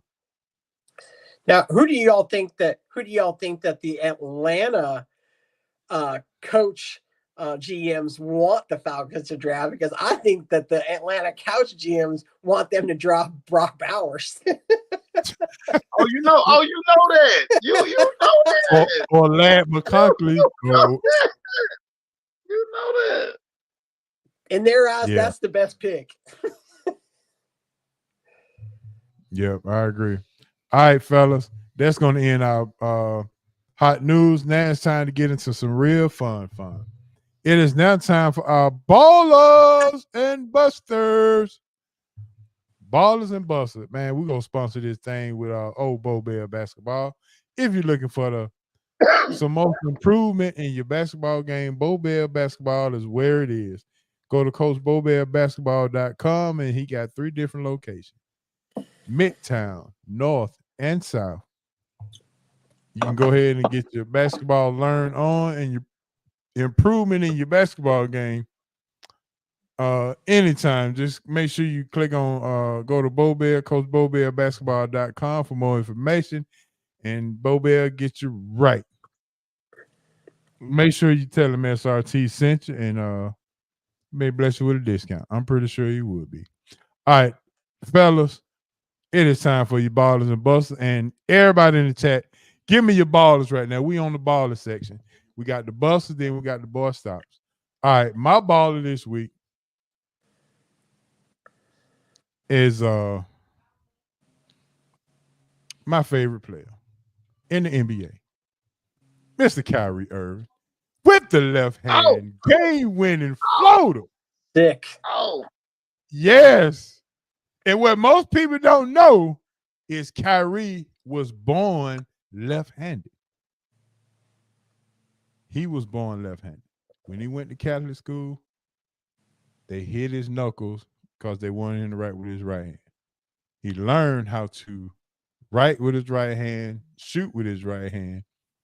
And how wonderful is it to develop yourself into a right-handed player, but you were born left-handed, so naturally the ball feels as natural as it can feel in his left hand. And you wonder, how does he make all these acrobatic moves at the rim and things of that nature? Because he was born left-handed. I mean, simple as that. But Kyrie Irving is my baller for the week. For the left hand, I don't know whether they call it the hook shot, floater, whatever. But game winner it was. And funny thing about that is Luka was nowhere near the ball. They went to Kyrie, called him for Kyrie. That lets you know how much dangerous Dallas could actually be in the playoffs, because they got guys like a Luka and like a Kyrie that can win them games. So I'm just saying, don't be shocked if Dallas shock some people in the playoffs. But that's my baller. Cuz got a ball in the chat. Mace Joe, you can go. dude, my baller is none other than Zion Williamson, sir. So I got a glimpse of Zion while he was in ATL last week, but the way Zion is putting in this work right now, unbelievable. The little throw up, and he came and caught that thing. He caught that thing back way back here before he flushed it. Yeah. Zion, and I was telling people this early in the year when the Hawks preseason, when they were here, and they played over with Dream play. That was the early preseason game. You could tell when Zion was working on his body. But now the reports are, I saw it. But now the reports are, oh my God, Zion has lost 25 pounds since the play-in. Zion had been working on his body. Zion is getting healthy now. And so with that, come on, man. Man, Zion Williamson is started to become the problem that we think he can be. as long as he is healthy and he takes care of his body, we're seeing the dividends of that. So my baller is one Zion Williamson. Awesome. I've seen the pictures, and yeah, shout out to Zion for working it out. All right, Bob, what you got there? There's a lot of good choices this week. But I'm going to go with my all-time favorite athlete of all time. My baller is Mr. Mike Tyson. 58 years old and about to collect himself a $20 million payday this weekend to hopefully Ain't that crazy? Stomp Jake Paul. Just please rearrange dude's face. Wow. Okay. Yeah, I'm a big boxing guy. So he's my favorite athlete of all time. Him and Tiger Woods probably 1-2. So, I'm excited to see him step in the ring. He's just a crazy dude. You never know what's going to happen when he's in the ring. So, but yeah, to be 58 years old, be out of the game like he is, and then come and collect a $20 million payday. People saying this could break a lot of boxing pay-per-view records. I think the interest, with Jake Paul's, social media background, obviously, being the villain, this might be, one of the rare times where Mike Tyson isn't the villain. I mean, people want to see Mike Tyson floor Jake Paul. But yeah, my baller for raking in 20 million for a day's work like he was back in his 20s, it gotta be Mike Tyson. Yeah, that was cool. Yeah, that was a good one. That was a good one. All right, tenants, listeners, y'all go ahead and put your buses in the thing. Cuz already put his bus up. What did he say earlier in the show? Yeah, Shohei Ohtani's Oh, the translator. Yeah. Ooh. Yeah, that was a clean buster. I'm gonna go with Bob. I hope you don't get mad at me for this, but I'm gonna go with the MLB. MLB is gonna be my buster this week because of the marketing has gone to put MLB baseball started today. How many people knew that? How many people knew the MLB started today and nobody knew? No advertising, no anything. The MLB started today, 3 or 4 a.m. in the morning over in, what was that, Bob? Today was marketed strictly for the Korean market. You had to be up at 5 a.m. to be able to even watch game 1 pitch. MLB's not treating this like opening day, an opening day game or nothing like that. So yeah, I agree with you 100%. The marketing of this series, 2-game series, they ain't treating it like they're treating exactly what it is, which is a chance for those guys to go home and play, when they're and where they're from. So yeah, unless you're a South Korean, it really don't make no difference. Yeah, and Chan Ho Park throughout the first pitch. So I would try and see how many people other than the diehards could tell you who Chan Ho Park even is. Yeah, y'all not surprised MLB didn't market it. They don't even market the best player in baseball and Ronald Acuna. So y'all don't believe me. Y'all can't be surprised. No, I'm not surprised, but they still gonna get a buster for it. Oh no, they deserve a true buster. They are busters. They gonna get a buster for that, for sure. They don't have. I mean, to be honest with you, Maceo, they don't have any marketable stars. There's not a marketable star in MLB. No one that wants to. You've got to have. I mean, Ronald Acuna is great. He is marketable for this city, but I mean, they just don't have. I will be honest with you. I think the most marketable player that they have in MLB is Mookie Betts. I would say he's probably the most marketable. Him. I mean, Shohei obviously has the more worldwide marketing to him, but he don't want to do those things, and that's the problem with MLB. They don't have those guys that want to be that upfront face of MLB. Yeah, that's something they've been terrible about I would say since Ken Griffey Jr. really. They wanted to push Mike Trout into that role. Mike Trout never wanted to be that guy. So I would say, the last marketable guy that you could put on a video game, you could put, it would be Ken Griffey Jr. Junior, sweet swing, on shoe. I mean, how many people had a damn Seattle Mariners jersey? Half people didn't know what Seattle was. Yeah. I mean, and that's just it. I mean, everybody knew that.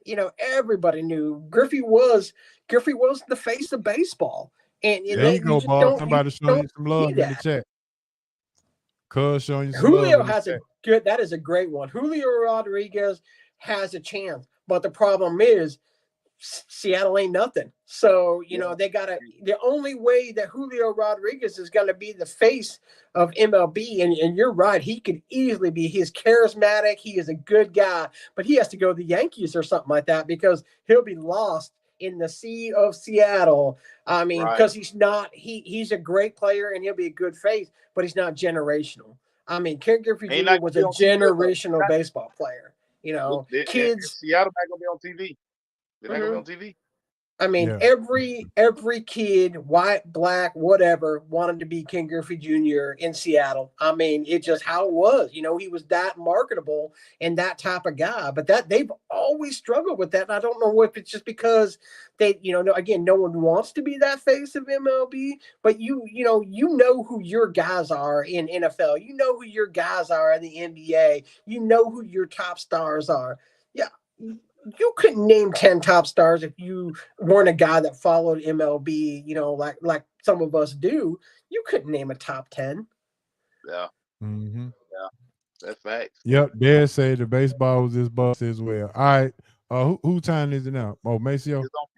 Yeah. Yeah. What you got? I'm giving my buster to one D'Angelo Russell. Dude, how you on the bench telling somebody to get him? Why don't you get him when you on the floor? Get him, LeBron.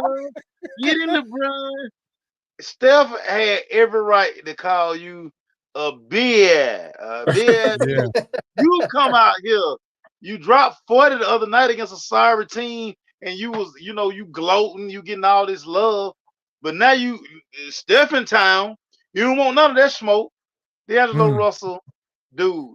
And you know what's crazy?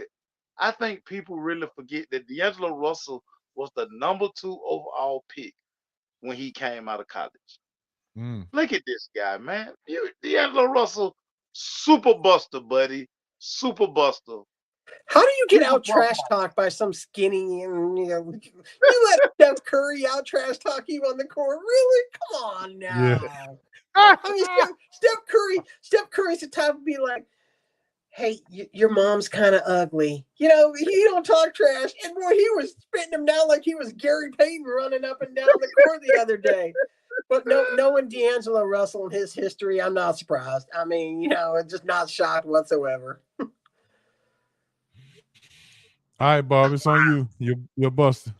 My buster this week is going to be the proud runners of the NIT tournament. I think we're up to about 20 teams that were like, nah, I'll pass. Don't want to play in the NIT tournament. I mean, that used to be, if you were a school that kind of wanted to get noticed and maybe for recruiting and stuff like that, you'd win the NIT. You were kind of getting up there and wanting to prove yourself. Maybe had a couple of good pieces looking, for someone to go to that school to make your team more complete and get in. Now this is just a hindrance, man. We got spurned by the NCAA tournament, but we way better than playing in the NIT tournament. Yeah, there was a lot of teams that declined this year. I think more than I can remember ever. Normally the top 5 guys that get snubbed, they're normally not going to play in because they're still pretty bitter that they should have played in the tournament.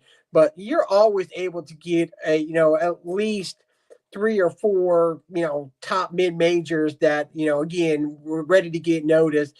But I mean, this year, we're looking at like Alcorn State or, some people that no one's going to watch the NIT tournament this year. I mean, I didn't even know it started. I'm just going to be dead honest with you. I didn't even know it started. I'd rather watch the play-in game, and watch Wagner win than watch any of this NIT BS that's happening.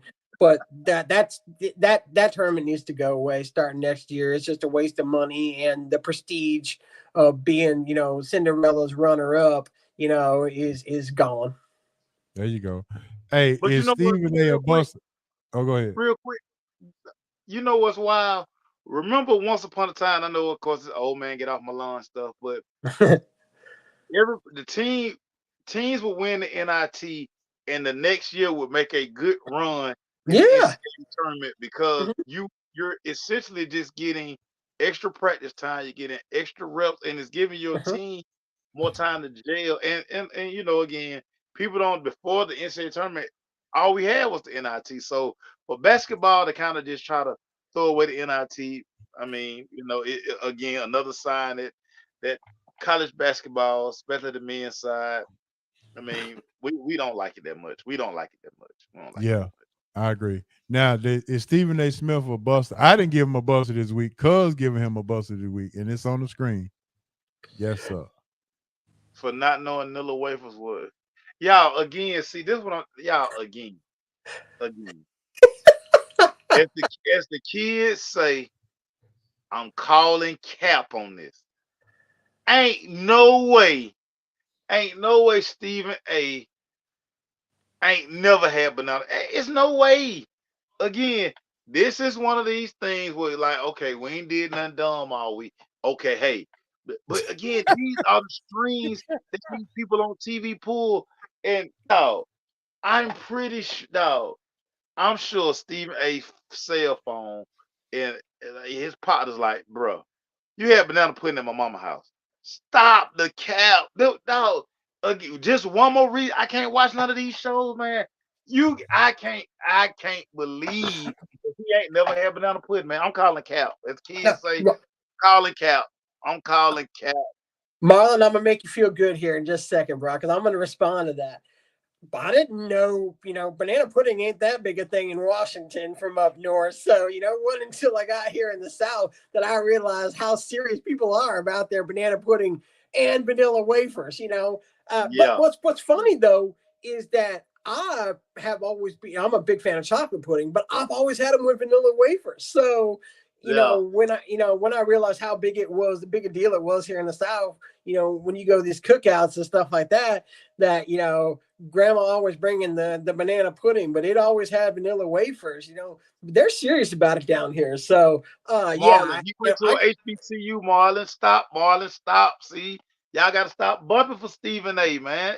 You went to an HBCU. Stop the cap, Stephen A. That why I'm fool with these folks, man. That why I'm fool with them. I agree. Yeah, the cap is real. The cap is real. It's definitely more of a Southern thing than a Northern thing. Because like I said, I never knew how serious people took their banana pudding until I moved down here. It's real. It's realer than real. It's realer than real. All right. Speaking of that, our boss stop for the week is, at least mine is, the Virginia Cavaliers.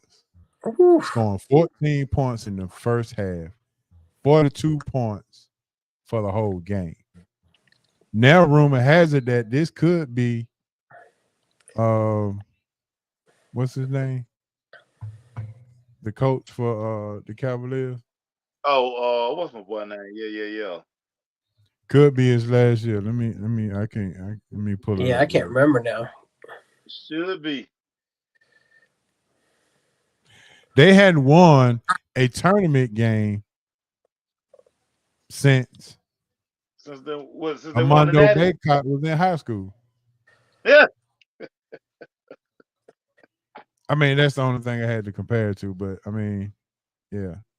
Well, what's amazing about that was, I mean, Tony Bennett set this team up this year to be Bennett. They set this team up to be, a defensive-minded squad this year, and they got out-defensed, for a team that's, not really known all that much for their defense. That was about, I can't remember an offensive disappointment like that game. It was boring. I mean, I was bored. I missed defensive basketball. I know I complained about it last week on this show, but they don't need to be that bad. They act like they're not shooting, but this is about that time where Virginia forgets how to win. I mean, let's not act like they know how to win in March, because they don't. I mean, they're known for being one and done in the tournament. So, their biggest thing was either we win it all or we don't win it all. So, I'm not shocked. It seems like they're always unprepared when it comes to this time of year. They went 50 real-time minutes without scoring the field goal. Not basketball minutes, real-time minutes. Real-time minutes don't stop. They went 50 minutes without scoring the actual field goal in real time. Well, you figured that. That's crazy. All right, mate. So what's your boy stop for the week? Dude, my boy stop is to one Gilbert Arenas. Okay. So again, I don't watch his show, but everybody always sending me these clips. If we didn't know any better, Gilbert Arenas is the third best basketball player, but fourth behind Jordan, LeBron, and Kobe. I mean, this guy, I'm just like, again, this is why I don't watch show, but everybody seems to, he say so much crazy stuff and they send me these clips. I'm like, yo, just go pull up any game that Gilbert Arenas ever played. Like, he could score, yes, but no, he's not even one of the 100 best players to ever play the game. Maybe not even 200. Like, Gilbert Arenas, boy, stop. Like, stop putting yourself in these conversations with Kobe and with LeBron. Like, stop it, boy, stop. Oh yeah, that's a good one. That's a good Jesus, one. I just gotta get on my nerves. Get on. No, he had the top 5 guns in the NBA. Don't let's not, he was good. He was good at something. Come on now. Talk about that. Like, you don't talk about that now. You were great at that. No. Yeah, don't talk about how good you were in the clubhouse. Yeah, let's not talk about that locker room. Yeah. All right, Bob. You got a boy stop. What you got? Man, you took mine. Virginia was that I couldn't believe it. I just, I don't know how they just continue to do this. I mean, it's been 5 years since they won their title. 5 years, and now they have a problem with not being able to win any, and just with a team that should constantly be making runs in the NCAA tournament. They aren't even a bad team. It just comes to a point where coaches got to go. I mean, you now have proven that you no longer can coach big game basketball in Virginia. And I 100% agree with you. Like I said, that was my easy boy stop, because I watched it yesterday and I was like, really? You prepared like this to go into the NCAA tournament, and this is what you put up? I mean, you had a chance to get in when you were borderline as it is, and then this is the performance that you chose to go with? Exactly, boy, stop. We see you, Virginia. We see you, Virginia. Yeah. All right, let's see what Marlon said. He's Bang, bang. Hey, bang. He always knew where the best poker game was too on the plane. That's all I can say. Yeah. All right, anybody else in the chat got a boy stop? Let me know. I'm sick of that guy. I mean, yeah. Dude, never in life do I want to watch anything that gives. Why is it always Washington guys though? John Wall thinks he's the greatest guy that ever played for Washington. Why is it always that team? He's another guy I can't stand. He's definitely the best dancer. He that Dougie, nobody just- doing the Dougie better than John Wall. Yeah, yeah, he the best dancer for sure. He got that. All right, fellas. We're gonna jump into some roundtable discussion. Before we get into our roundtable discussion, I think now is a good time, since everybody is on live and good. It is now time for me to transition this segment with one of my famous riddles or jokes. Y'all tell me which one you want. You want the riddle? Or you want a joke? Just let me know. Give us both of them. Yeah, Oh, it's a 2-hour show. yeah, you're right. You're right. And with unlimited time. But Yeah. all right,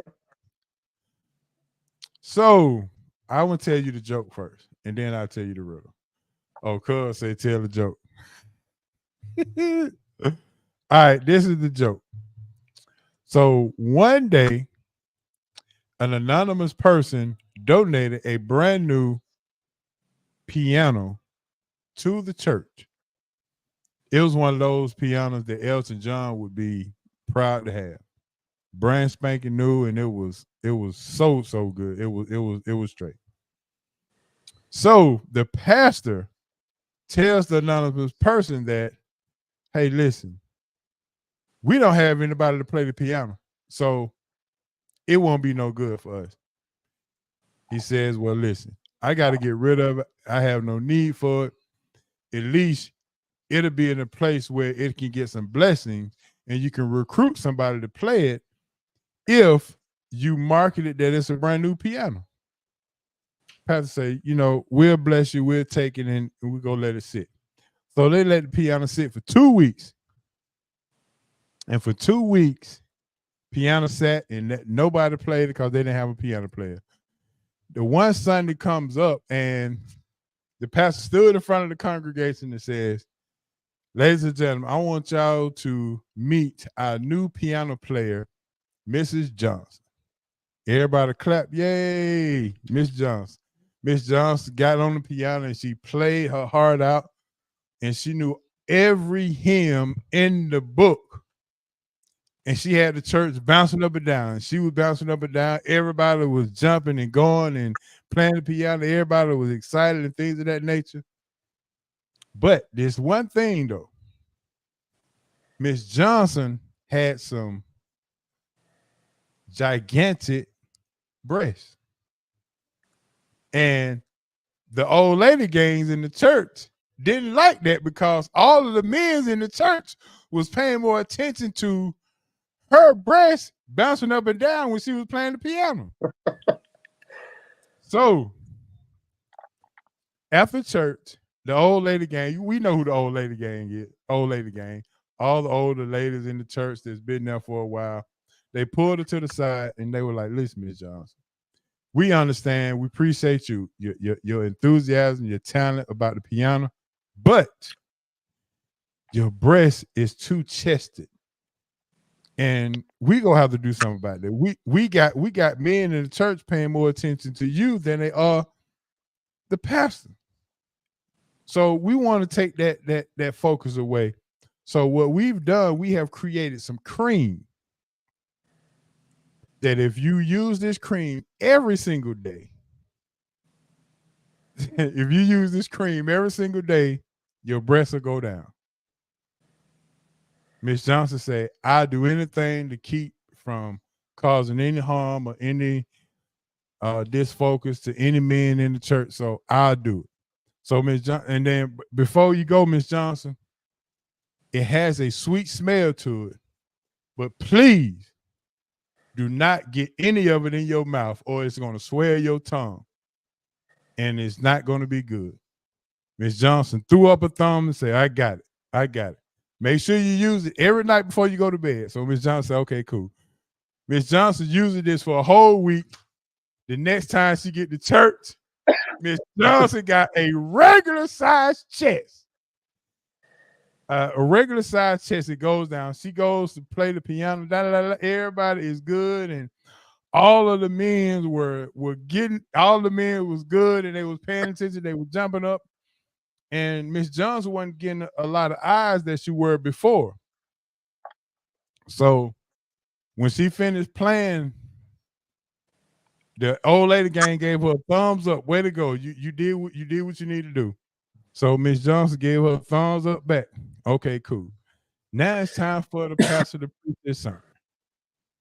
The pastor comes up to preach his sermon, and this is how the sermon goes. Congregation, I'm sorry we're gonna have to cancel this sermon today because there's an emergency.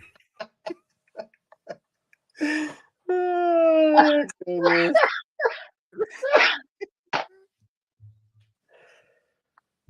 All right, that was that.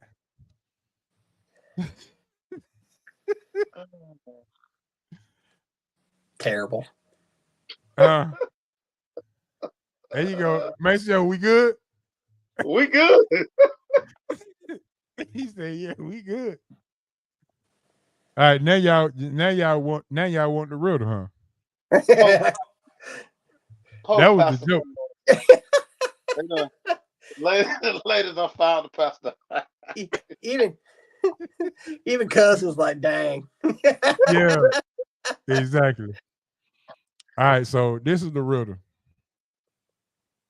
Miss Penny has 4 kids. She named all her kids January, February, March, April.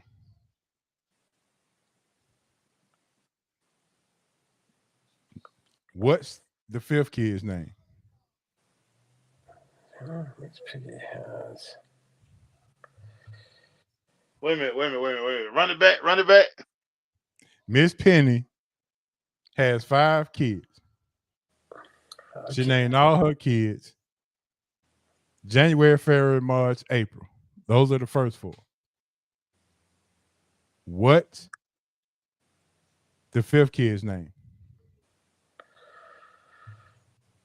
There's a trick in here somewhere. What's Miss Piggy? Has 5 Miss kids. Penny.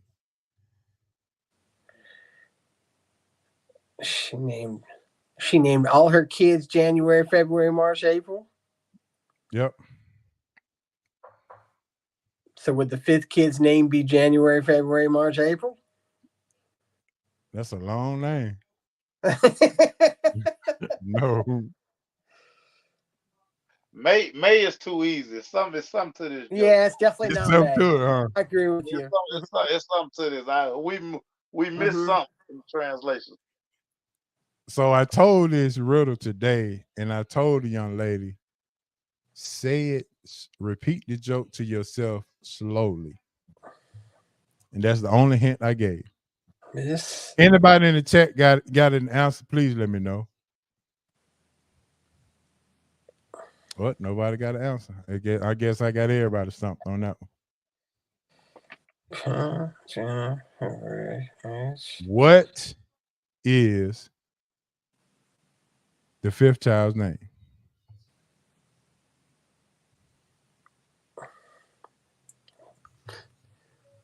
Help me out.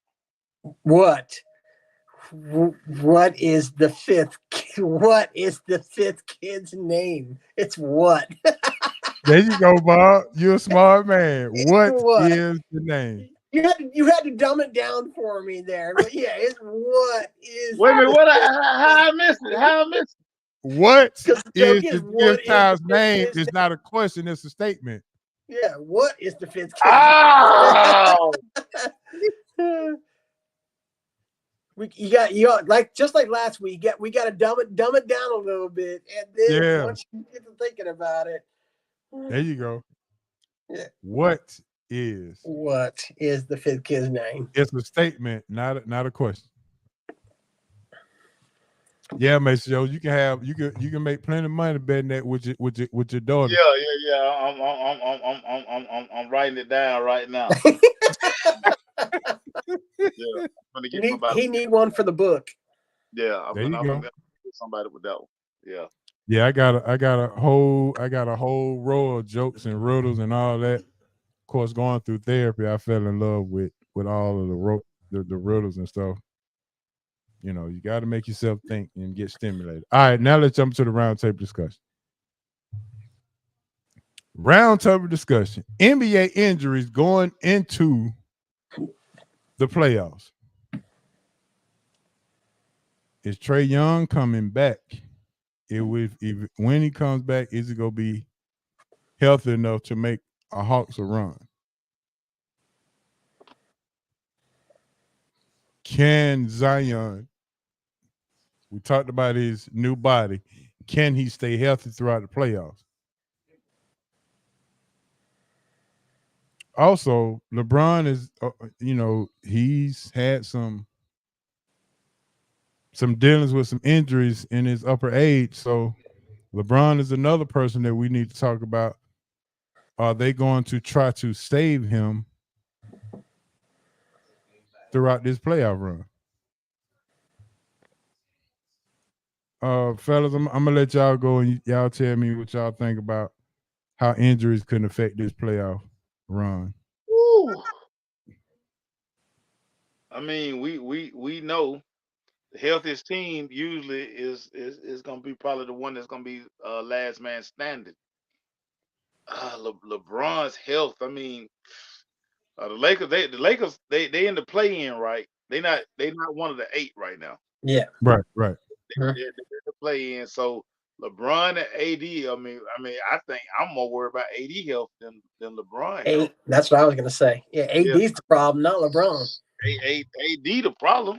When we look at Boston, I mean, we know Jason Tatum is known to kind of shrink in the postseason. We look at Milwaukee. I mean, Dame would twist an ankle in a heartbeat. You know, Kyrie will twist an ankle in a heartbeat. Yeah. You know, the health of these teams definitely gonna play a huge factor in who comes out of both of these, who's gonna represent both conferences. I mean, we look at this young Minnesota squad. Cat's still out. Yeah, Cat being out is huge. I mean, they've got to have Cat if they're going to make any kind of run. Right, as good as Ant-Man playing, Ant gonna need he gonna need his riding partner. Good point.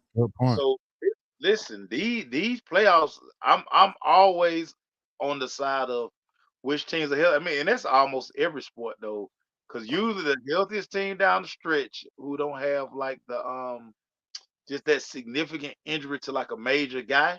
Yeah. Usually it's the team that's gonna kind of prevail in this thing. So yeah, and let's not forget about Embiid in Philadelphia. Yeah, Embiid is who I was going to talk about. That's what I'm saying. I mean, you trusted Maxey and crew to win that without Embiid? No. So yeah, man, that's gonna play a major part. So this is the question. This is my second part of this question. Any significant injuries to some of these teams that we've named, could it help a team like OKC in the West, or a Indiana in the East, or a Cleveland to rise to the top and sneak their way into an Eastern Conference title or a Western Conference fight and run like the Hawks did? They got hot that one year and they rolled all the way to the Eastern Conference title. So could those injuries help slide one of those teams in that way? Indiana was my sleeper pick, but they just had a major injury. I mean, Benedict Mathurin just went down for them, which to me, kills their chance. I mean, if you're looking for a run team, you just named it. I mean, as much as it pains me to say this, OKC, young, they've got the guys to hold up with, for a long season like this, where it is those fresh legs, stuff like that. They're a scary, scary team, coming out in the playoffs this year.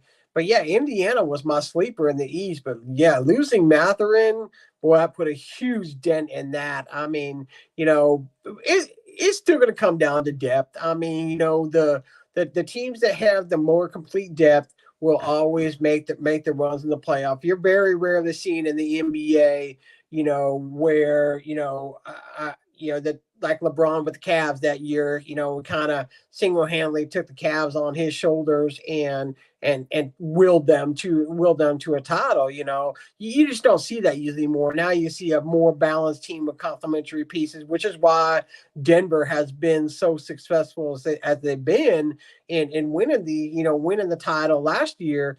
It is because they don't rely heavily on a 1-2 guy. They've got 5 all around really good players. Why Golden State dominated for so long. They had the stars, but they also had great complementary pieces beside them that, even when you had to pull a guy off the bench, they weren't losing anything. They were just as good as the top 5 guys you put on there. And that's the other thing too. You got to find a team that's going to go deep, has a deep bench too. They're not just limited to 1 to 5. Atlanta doesn't really have, doesn't have that solid 6 through 8 to make that deep run. I mean, they're barely tracking by with the 1 to 5 guys. But as Atlanta fans, you should be a little scared that how well that the Hawks have played without Trae being in this lineup. I hate to say that, I'm a big Trae guy, but this is what I wanted to see. How did they respond when your focal ball handler and shooter wasn't on the court with you? I mean, granted, they're not the best team in the NBA without Trae, but I mean, they haven't declined, at least in my opinion. Totally Okay. agree. Totally agree, Maceo. I mean, bench that bench depth, and talking about the Hawks. Once we lost my guy towards ACL against against Bay. yeah. Bay. One losing Sadiq Bey, because to me, Sadiq brought a true toughness to our basketball team, and he was like one of those guys. He did all of the dirty work. So I mean, all of a sudden when DeAndre Hunter wanted to start playing better, we lose Sadiq Bey, and that that was huge. Like, I mean, I can't stress how huge that was. It's crazy. Well, even Kobe. I mean, we were looking for, when Trae went down, Kobe to step up, and Kobe gets hurt too, and never really able to prove himself. Yeah, never able to prove himself while Trae was gone. Those are the opportunities that you can't afford to lose out on, because Trae isn't a guy that misses a lot of games. So you aren't going to get those opportunities to prove that you need to be you can be reliable if Trae are to go down. So this was his chance, and a fortunate injury kind of blew it for him. All right, real quick before we get into our other stuff, give me a very quick synopsis of how Luka has been standing on business in the NBA the last. Look, when I say the last, I can't even come up with a date. It's just Bob. I'll let you go first. He's doing exactly what the NBA wanted to do: be the best player on the court. I mean, he's been anointed the golden trophy winner in the NBA, and I mean, he's done nothing to show that he doesn't deserve that. I mean, he's one of those rare players that comes into the NBA where he don't got to win a championship to be, he's single-handedly able to do, to be a star without winning. I mean, they haven't won with him. So, but he just has that. He has that it factor. There's, you get people that come along in the league and that you just know that have that it factor. And he's done nothing to dispel that he is that guy. I mean, he's a lot of fun to watch on the court, and like I said, even if he's never to win an NBA title, I mean, we're looking at a guy that'll be sitting in the Hall of Fame at some point in his career. Marcel, you want to respond to Cuz on the chat? Well, what did Griff do with the Hawks being in the doghouse? Which Griff? AJ Griff. Yeah. Mm-hmm. Oh man. Let me tell you something. Since last year, once we brought Coach Quinn, man, Quinn just forgot. I don't know if AJ cut his braids and he still ain't playing him. So I mean, I don't know, man. I watch AJ go through warm up, and shout out to AJ for just being a consummate professional, man, because he go through his warm up every night like he's playing. I mean, I'm pretty sure he just waiting on his number to be called. Mhm. And you would figure, hell, he a Duke guy. Yeah, All that's Duke guys he got. stick together. Yeah, he got the plug. So This Duke gonna do crime. Ho, this Duke gonna do yeah, I crime. know. Yeah, Carolina guys would never do this. Ceiling is the roof would never do this, man. We would never do this. Ever. Yeah. I mean, I wish I knew. Every time we ask, we never get an honest answer. It's always about flow and fit. That Coach Love talking about flow and fit. So, well, what's the difference between Quinn and the coaches we've had before? None of those guys played. I don't understand why the Hawks draft. I just don't understand why they draft, because none of those guys. I would say nobody that we've drafted in the last, I would say, 5 years. I mean, who has risen? I mean, who other than Trey, who we didn't draft but we traded for? I mean, honestly, but who has stood out? And because they're never given a chance to stand out. That's what I've never understood. Why, when you're a team that's a mid-level team, and the Hawks are a mid-level team, they're not in the top echelon of team. Why wouldn't you try to give yourself the opportunity and give these guys a chance to maybe get into that? Because we never know what type of players they can be, because they never see the court. I got a trivia question for you guys. NBA. I got a bag of Doritos on the line, Cool Ranch or cheese, either one. I got 5 guys that I'm going to name, and you tell me which one of these guys was an all-star. Tobias Harris, C.J. McCollum, Eric Gordon, Harrison Barnes, Serge Ibaka. Oh, Bob, Tobias Harris was definitely an all-star. I remember him being in the All-Star game. Okay. Did you hear me, Bob? I didn't. I had technical difficulties real quick. Okay. So I got 5 guys. I think there was 5. I might have named 6, but Tobias Harris, C.J. McCollum, Eric Gordon, Harrison Barnes, Serge Ibaka. Which one of these guys was an all-star?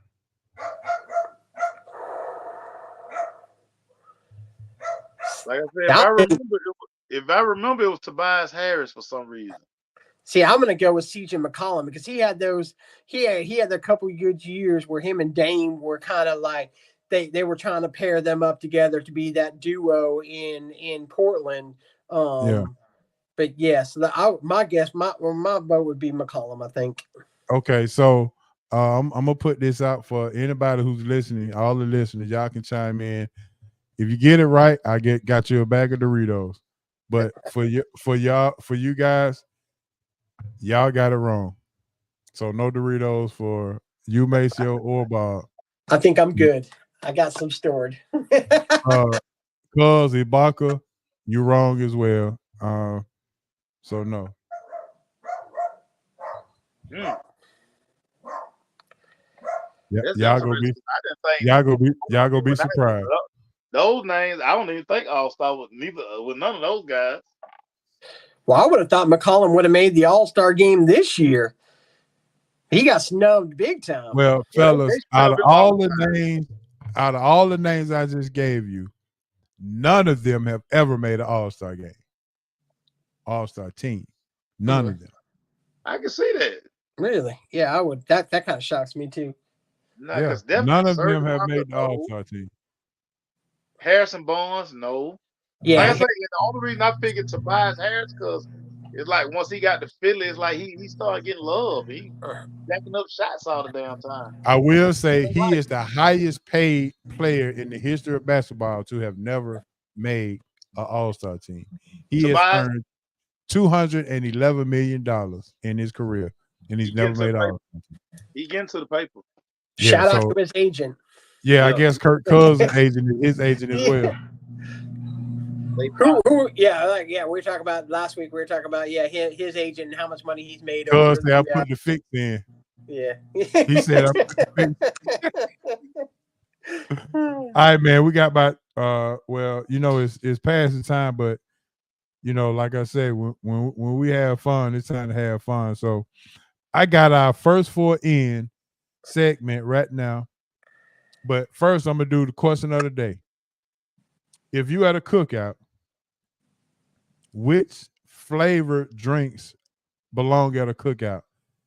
Chex versus Fanta. Which one is at the cookout? Chex soda or Fanta soda? Wait a minute. What's the question one more time? If you having a family cookout, which soda are you bringing for the family? Chex soda or Fanta soda? Oh, this is easy for me because funny story about my family. Come near anybody in my family with a Chex soda, you gonna get this on. You gonna get this on. They do not play that game in my family. You come with any off-brand drink. Yeah, you get ran up out of here, dog. You get ran out of here. No Chex. You Okay. know, call them folk bougie or whatever. One of my cousins tried that for Thanksgiving one year. He ain't been back to Thanksgiving ever since. So yeah. It wasn't like that, was it? Bruh, listen, they don't play that game. They don't care how many colors, Check or whoever the motherfucker got. If it's not a Coke or Pepsi product, do not. You can't even bring RC Cola around these folks, dude. They not having it, dog. They not having it. Those are All right, fighting Bob, words. what you got? Fighting What you got, words, Bob? Mr. Only Pepsi here. Those are fighting words down south. I had to learn that down here when I moved. But I'll tell you a funny story. Like, I am a massive grape fan. I mean, that's my favorite drink of all time. I love it. And I think when I first moved here, I was doing something, and I always wanted to go to Church's Chicken. I'd always heard like, hey, this is really good. You got to go there, try it. So I'm like, that's like the first place when I moved down here that I'm in. I love fried chicken, so I'm like, yeah, I'm going. Great Fanta on the little soda thing where you could fill your cup up with, and I was like, Church's, baby, I love you. Yeah. I had never seen Great Fanta on someone's soda list before, except maybe on those, now on those little Coke things. But 12 years ago when I moved here, yeah, you weren't seeing Great Fanta on the little farm town in Washington. Oh, it was always strawberry. That's dope. That's dope to have grape. Oh man, Great Fanta is the greatest ever. It is in the bottle. In the bottle, if you get it in the bottle, it's lights out. Turn game over. Great Fanta in the bottle. That's what I'm bringing to the cookout. There you go. All right. So the next question is this: do you eat? And we go. This is back in the day. This is go date yourself. Do you eat skillet cornbread? Cornbread that's made on top of the stove. Only way my mama cook it. Okay. The only way my mama cook it. I don't even know cornbread outside of that. Nope. My old man's watching tonight. He's sitting at home watching on the couch, and he gonna know my answer to this. I didn't know about skillet cornbread. I only know what's made in the little bag. Like, I had never had non-sweet cornbread here until I went to my first cookout here, where people make it with like jalapenos and stuff like that. I never had that kind. Ours was always sweet cornbread made in the little package, and then you put honey on top of it. And that's all I knew about cornbread. So to this day, I can't eat Southern cornbread. I just can't. I just because that's how I grew up. But I wish I knew who made it, because it's a pretty common cornbread mix, But that's all I remember. What I said. Yeah, it's nothing but cornmeal fried on the stove, on top of the stove, with no milk, no egg. So I've had it before. Anything. It just doesn't taste the same to me. It just tastes so. To everybody that I know from here is like, I don't know how you can eat it sweet. Me, I'm the complete opposite. I was like, I don't know how you can eat it savory. There you go. All right, here we go. First 4 in. All right, so we're gonna let, I guess, since if we can let people on the chat line decide who moves forward and who gets in, and we can also have a vote. All right, the first play-in game is, and Bob, I'm sure you go like this. Space Age Pimping, Ball and G versus Ghetto Boys, Mind Playing Tricks on Me. Who gets in? Who moves to the next round?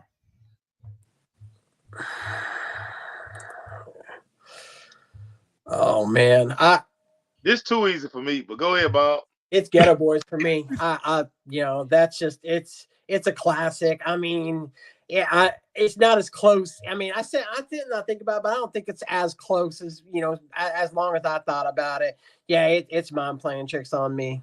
Great tune. Great. You think so? Okay. Dad said Space Age. Anybody else got votes online? All right, make sure who you got. Oh man, Ghetto Boy, man, Scarface forever my top 5, dog. That's a no brainer for me. All right, Cuz said Ghetto Boys.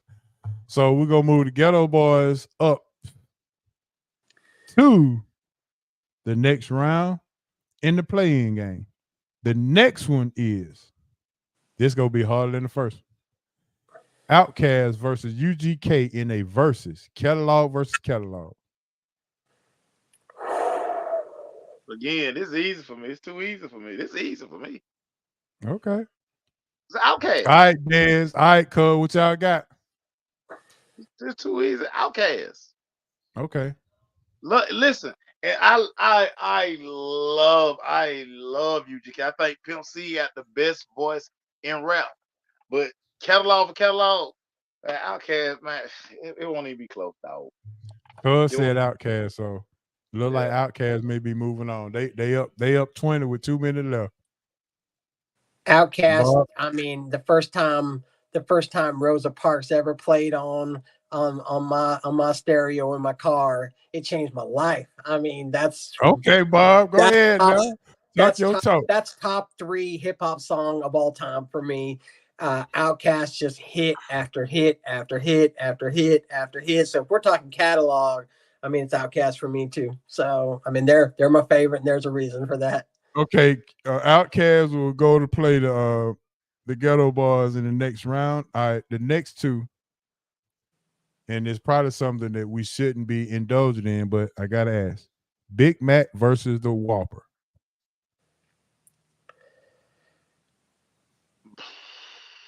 Each changed the game. I mean, Big Mac was like the first. I mean, it was. I mean, Big Mac really changed eating habits because it was really considered to be the first real big fast food burger out there. But then charbroiled kind of changed the game, as far as flavor.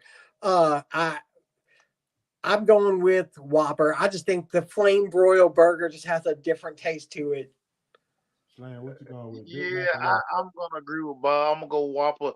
That extra piece of bread in the Big Mac. So I've never been a Big Mac fan.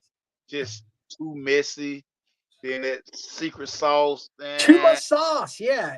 Never been a Big Mac fan. Matter of fact, I probably in life. He gonna come with a quarter pounder with cheese, and yes, a quarter pounder with cheese would win. I'm sorry, it would win. I love me a QP. Yeah, I've only had the Big Mac probably maybe 2-3 times. I can't never get past the sauce. So Burger King let you have it your way. So it's the Whopper for me. It's the Whopper. the Whopper. Do you get it? Do you order it off the broiler, cut in half? Do you do it that way? Oh, cut in half. Cut in half. I'm boring. Everything at Burger King cut in half. But see, I'm boring. See, I'm a plain burger kind of guy, so I get it with cheese and bacon only on it. So now, that's why at work they call me Boring Bob, because I always get my stuff plain and then I'm a barbecue sauce on the burger kind of guy. That's so it's hard for me to give input on good food when I'm boring. It's all good. All right, last one for the night. So the Whopper will move on. The most underrated group, our last playing game for the night. Ghetto Mafia versus South Circle. Mr. Mike and Thorough versus the Ghetto Boys out of Decatur. Georgia. Oh. Ooh, that's a good one. So for me, I'm gonna just by a hair. I'm gonna go South Circle by a hair. Yeah, South Circle, to me, the most I just think underrated they beat. group I of think all their time. beats were more dynamic. I just T-Mix. yeah. Back in the day when I had the Honda Prelude with the 212s in the back, I There played you a lot go. of South Circle. I played a lot of South Circle. Yeah, South Circle was. That was such a good cassette album. I mean, I think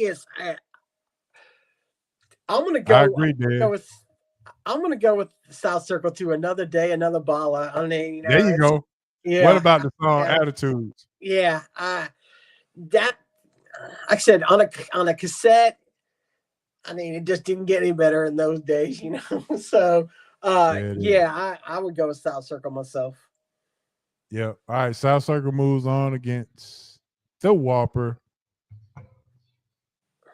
And I Cuz wonder talking about what some beat. And they're not even playing in the game. So I so don't. many people knew about Mr. Mike, but Thorough was so forgotten. Kind of Yeah, the forgotten yeah. guy. You got me going down the wiki now because I haven't heard them in so long. Yeah. We're talking high school time for me. So the that right at 93, 97 was high school for me. So that was high school jam for me. And so I kind of forget them as I get older. Yeah. Suave House had a roster back then. Tila, Mhm. Mr. Mike, Thorough, Ball and G. Boy. Yeah, One of they my was. favorite interviews ever was Tila. I had Tila in the studio cracking up because I don't think he understood how I'm so tired of balling. Show enough Yeah, is just forever anthem. Like he can tour forever with Show Enough. He can open for anybody with Show Enough. exactly. I agree.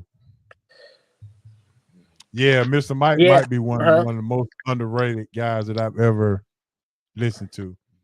You have to sit with a thesaurus with Mr. Mike. Well, his kid Trill is now dropping music. I mean, and he's I would say in the last couple of years, he's kind of moving his way up slowly through the music industry. So yeah, Mike and his son are kind of still hanging around the game. But yeah, Thorough, he just kind of disappeared completely about mid 2000 and stuff. You just don't hear his name at all anymore. But can I give y'all a sleeper though? Get to it. Killer Callion. I promise you. I got some of that. Killer Callion is, to me, he might be right now the best rapper in Texas. I love Lil Kiki. I love Paul Wall, but boy, that whole count, I'm always forever gonna be partial to Mike Jones. Mike Jones killed it. Yeah, Mike Jones did kill it. He killed it. That gimmick right there worked so good, and he made a killing. And that right now, if that beat drop right now, you're gonna go crazy. Yeah. You guys are old school. Get off my lawn about sports. That's how I am about music. I hear this stuff now, and I'm like, oh, you didn't know about what it was like in the day. We had the good music. I mean, we had the Tupac, and we had the we had the Biggies, and yeah.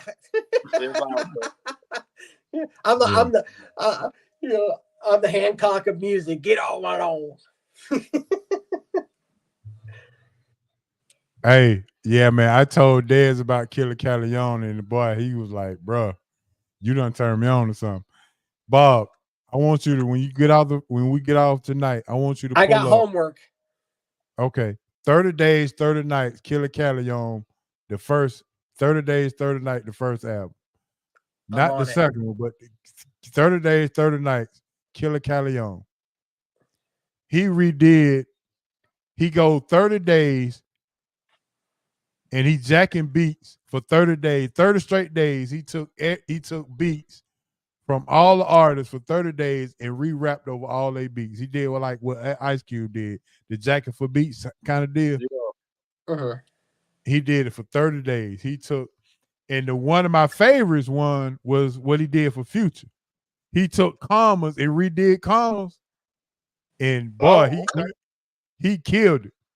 I'm on it now. Yeah. Yeah, Please let me. I'm down the YouTube hole myself. There So I you made go. sure I There you go. A saved message for, stuff. there you go. A message for you, Bob, on the chat. All right. I'm down. I'm always when it comes to music is my life. So when it comes to music, yeah, I'm open to any suggestion, especially hip hop. Right. Especially hip hop. Hey, let me get out of here. My daughter. All right. Yes, sir. It's time to get up out of here. Before you go, let everybody know. I gotta approve her project because she don't get no A. I'm choking somebody. There you go. Well, let us know what you got going on tomorrow, big time. Hey, real quick, tomorrow, 7 p.m. Excuse me, I apologize. We're going 30 minutes earlier tomorrow. We're going at 6:30. 6:30. Okay. 6:30, the Crush Sports Talk Network, Facebook, YouTube, the Twitter, all that good stuff. Bob, always good, brother. See you soon. Y'all, I got to go do this homework. I'm gone. There you go. I appreciate it, bro. See you, sir. bro. All right. You know what? I can figure right, out how to get out this thing. I don't know how to get out. You're stuck with us, brother. You're stuck with us. There you go. All right, Bob. Real quick, man. The Braves come back and win today. I wanted to touch your bases on that. And old Kelly got 2 hits today, raising his average up to 111. You can see it in his swing. Basically, I went back and looked at his swing from the beginning of spring training and to where it's at now, and you can see with his body, he's sitting back a little bit on his swing, so he's able to come through a little bit more. And when he's coming through, he drives the ball. If you notice, the beginning of spring training, he came too early. Everything chops down, and so he grounds out. And that was his problem. That was his problem with Seattle as well. When he went through his extended slumps, he wasn't flying out, cutting under. He was just coming right underneath. Ozzie Albies at one point used to have that problem where he would just hit it straight into the ground at times. And then Kevin Seitzer really worked him out of that. I think, again, you gotta know what to expect with him. He's not. Again, anything over 280, I'm going to be really, really happy with when it comes to him. So, this is really good. But man, that bullpen, that bullpen is going to be fun. Talk about Forrest Wall though, hitting over 400 in the spring. There's a reason he made the squad. I mean, he's right there. If any of those guys falter out there, that's why it kind of surprised me a little bit that they did bring back Duvall. But the more bench pieces, the better. Forrest Wall deserved to make the team, and it looks like he will make the opening day roster. But have you had a chance to check out Tyler Matzek and his comeback? Yeah, I saw him today. His first electric. I mean, he looks just as good as he did before he went down with injuries. So, I mean, that's a big, huge piece for us to have back this year.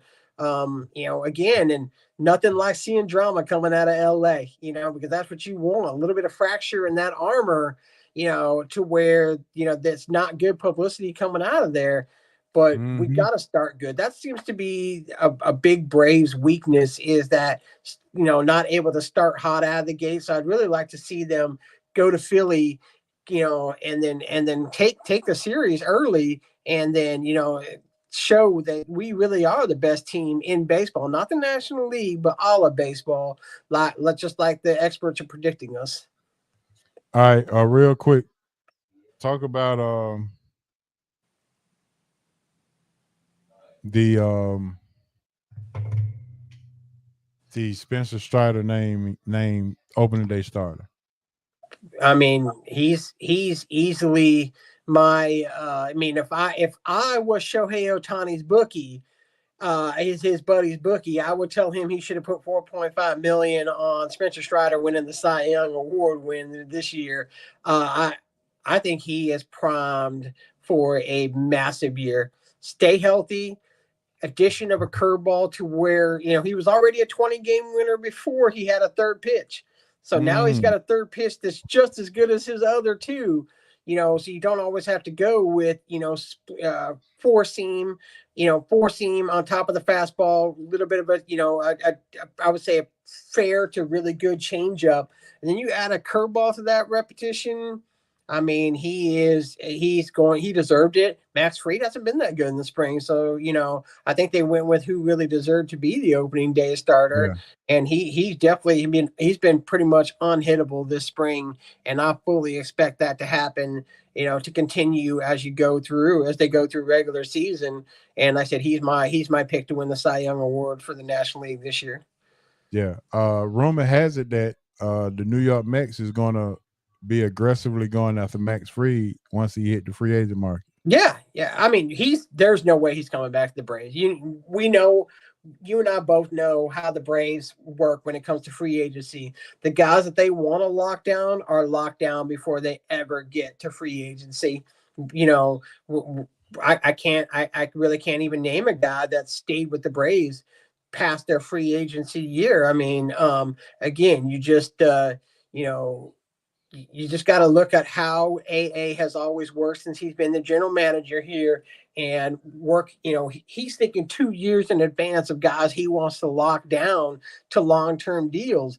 Again, we got Max Fried late in his career, to be honest with you. Even though he was young, he was still, a 20, 24, 25. So this is his 28-year payday, which is what we're going to run into with Acuna when it comes time, for his payday. It'll be the 28 year. And so, he's going to get that really, really big deal. And I don't know if the Braves will commit to someone long-term. I think they would be more willing to do it on the hitting side than they would do on the pitching side. Max Fried's going to get paid as a number one ace at some other team, in the league, going to pay for that. And I do think it'll be an overpay. I don't think he's really proven himself that he is a lockdown number one starter. Even with the success that he's had with the Braves, he's never been, no team is really afraid that you're throwing Max Fried up against them, in a World Series game. I think Spencer Strider has a chance to be that fear guy where you're not going to want to see him hit the mound. Thinking of this comment here, it says Strider needs to learn the split finger. He really doesn't. I mean, he needed to add a third pitch. And as well as he throws that curveball, his fastball sets everything up. He's got an above average fastball. And so that sets every one of his secondary pitches up. Now, if he didn't have the velocity that he has, where he hits 96 to 98 on that fastball, then, I could definitely see where he may need to add a fourth pitch just as a splitter. But if you've seen during the spring how well he throws that curve and how he's worked on it, you could tell through that offseason, Kranitz really has gotten him, to feel real comfortable with it. And you would think he's thrown it his whole career as good as it is, because it is really effective, especially because now if the fastball isn't on for him, you were able to sit deadhead on the changeup. Now you're not able to do that anymore now that he has a secondary off-speed pitch. Yep. All right, well, that's going to do it, Bob, man. I got to shout you out, man. Shout out Maceo for tuning in. We got to get ready to get up out of here. At least I do. Got to get up early and do that. Glad I was able to get you an opportunity to expound on your hip hop experiences and have some good talk about the hip hop and the love for music and things of that nature. And also make sure you listen to that Killer Callion, the 30 days, 30 nights. I just put the save on my YouTube, so I'll make sure I put that in. I always listen before I go into work, so I'll put it on in the car when I'm driving in and give it a listen. Yeah. You quiz me next week. There you go. 30 days, 30 nights. And also I might need you next week. Hancock make I think last of the month he might, I'm not sure if he'll make it, but you got the number. You hit me up. I think I am around next Wednesday. So you hit me up. Good deal. All right, Bob. Well, give me your shout out so we can get up out of here. Man, who do I want to shout out? I'm gonna shout out. I'm gonna shout out you and Mace. I mean, I've had so much fun. A lot of people don't know. We did sports radio. I got to be with Eddie, one of the best out Yeah. there as well.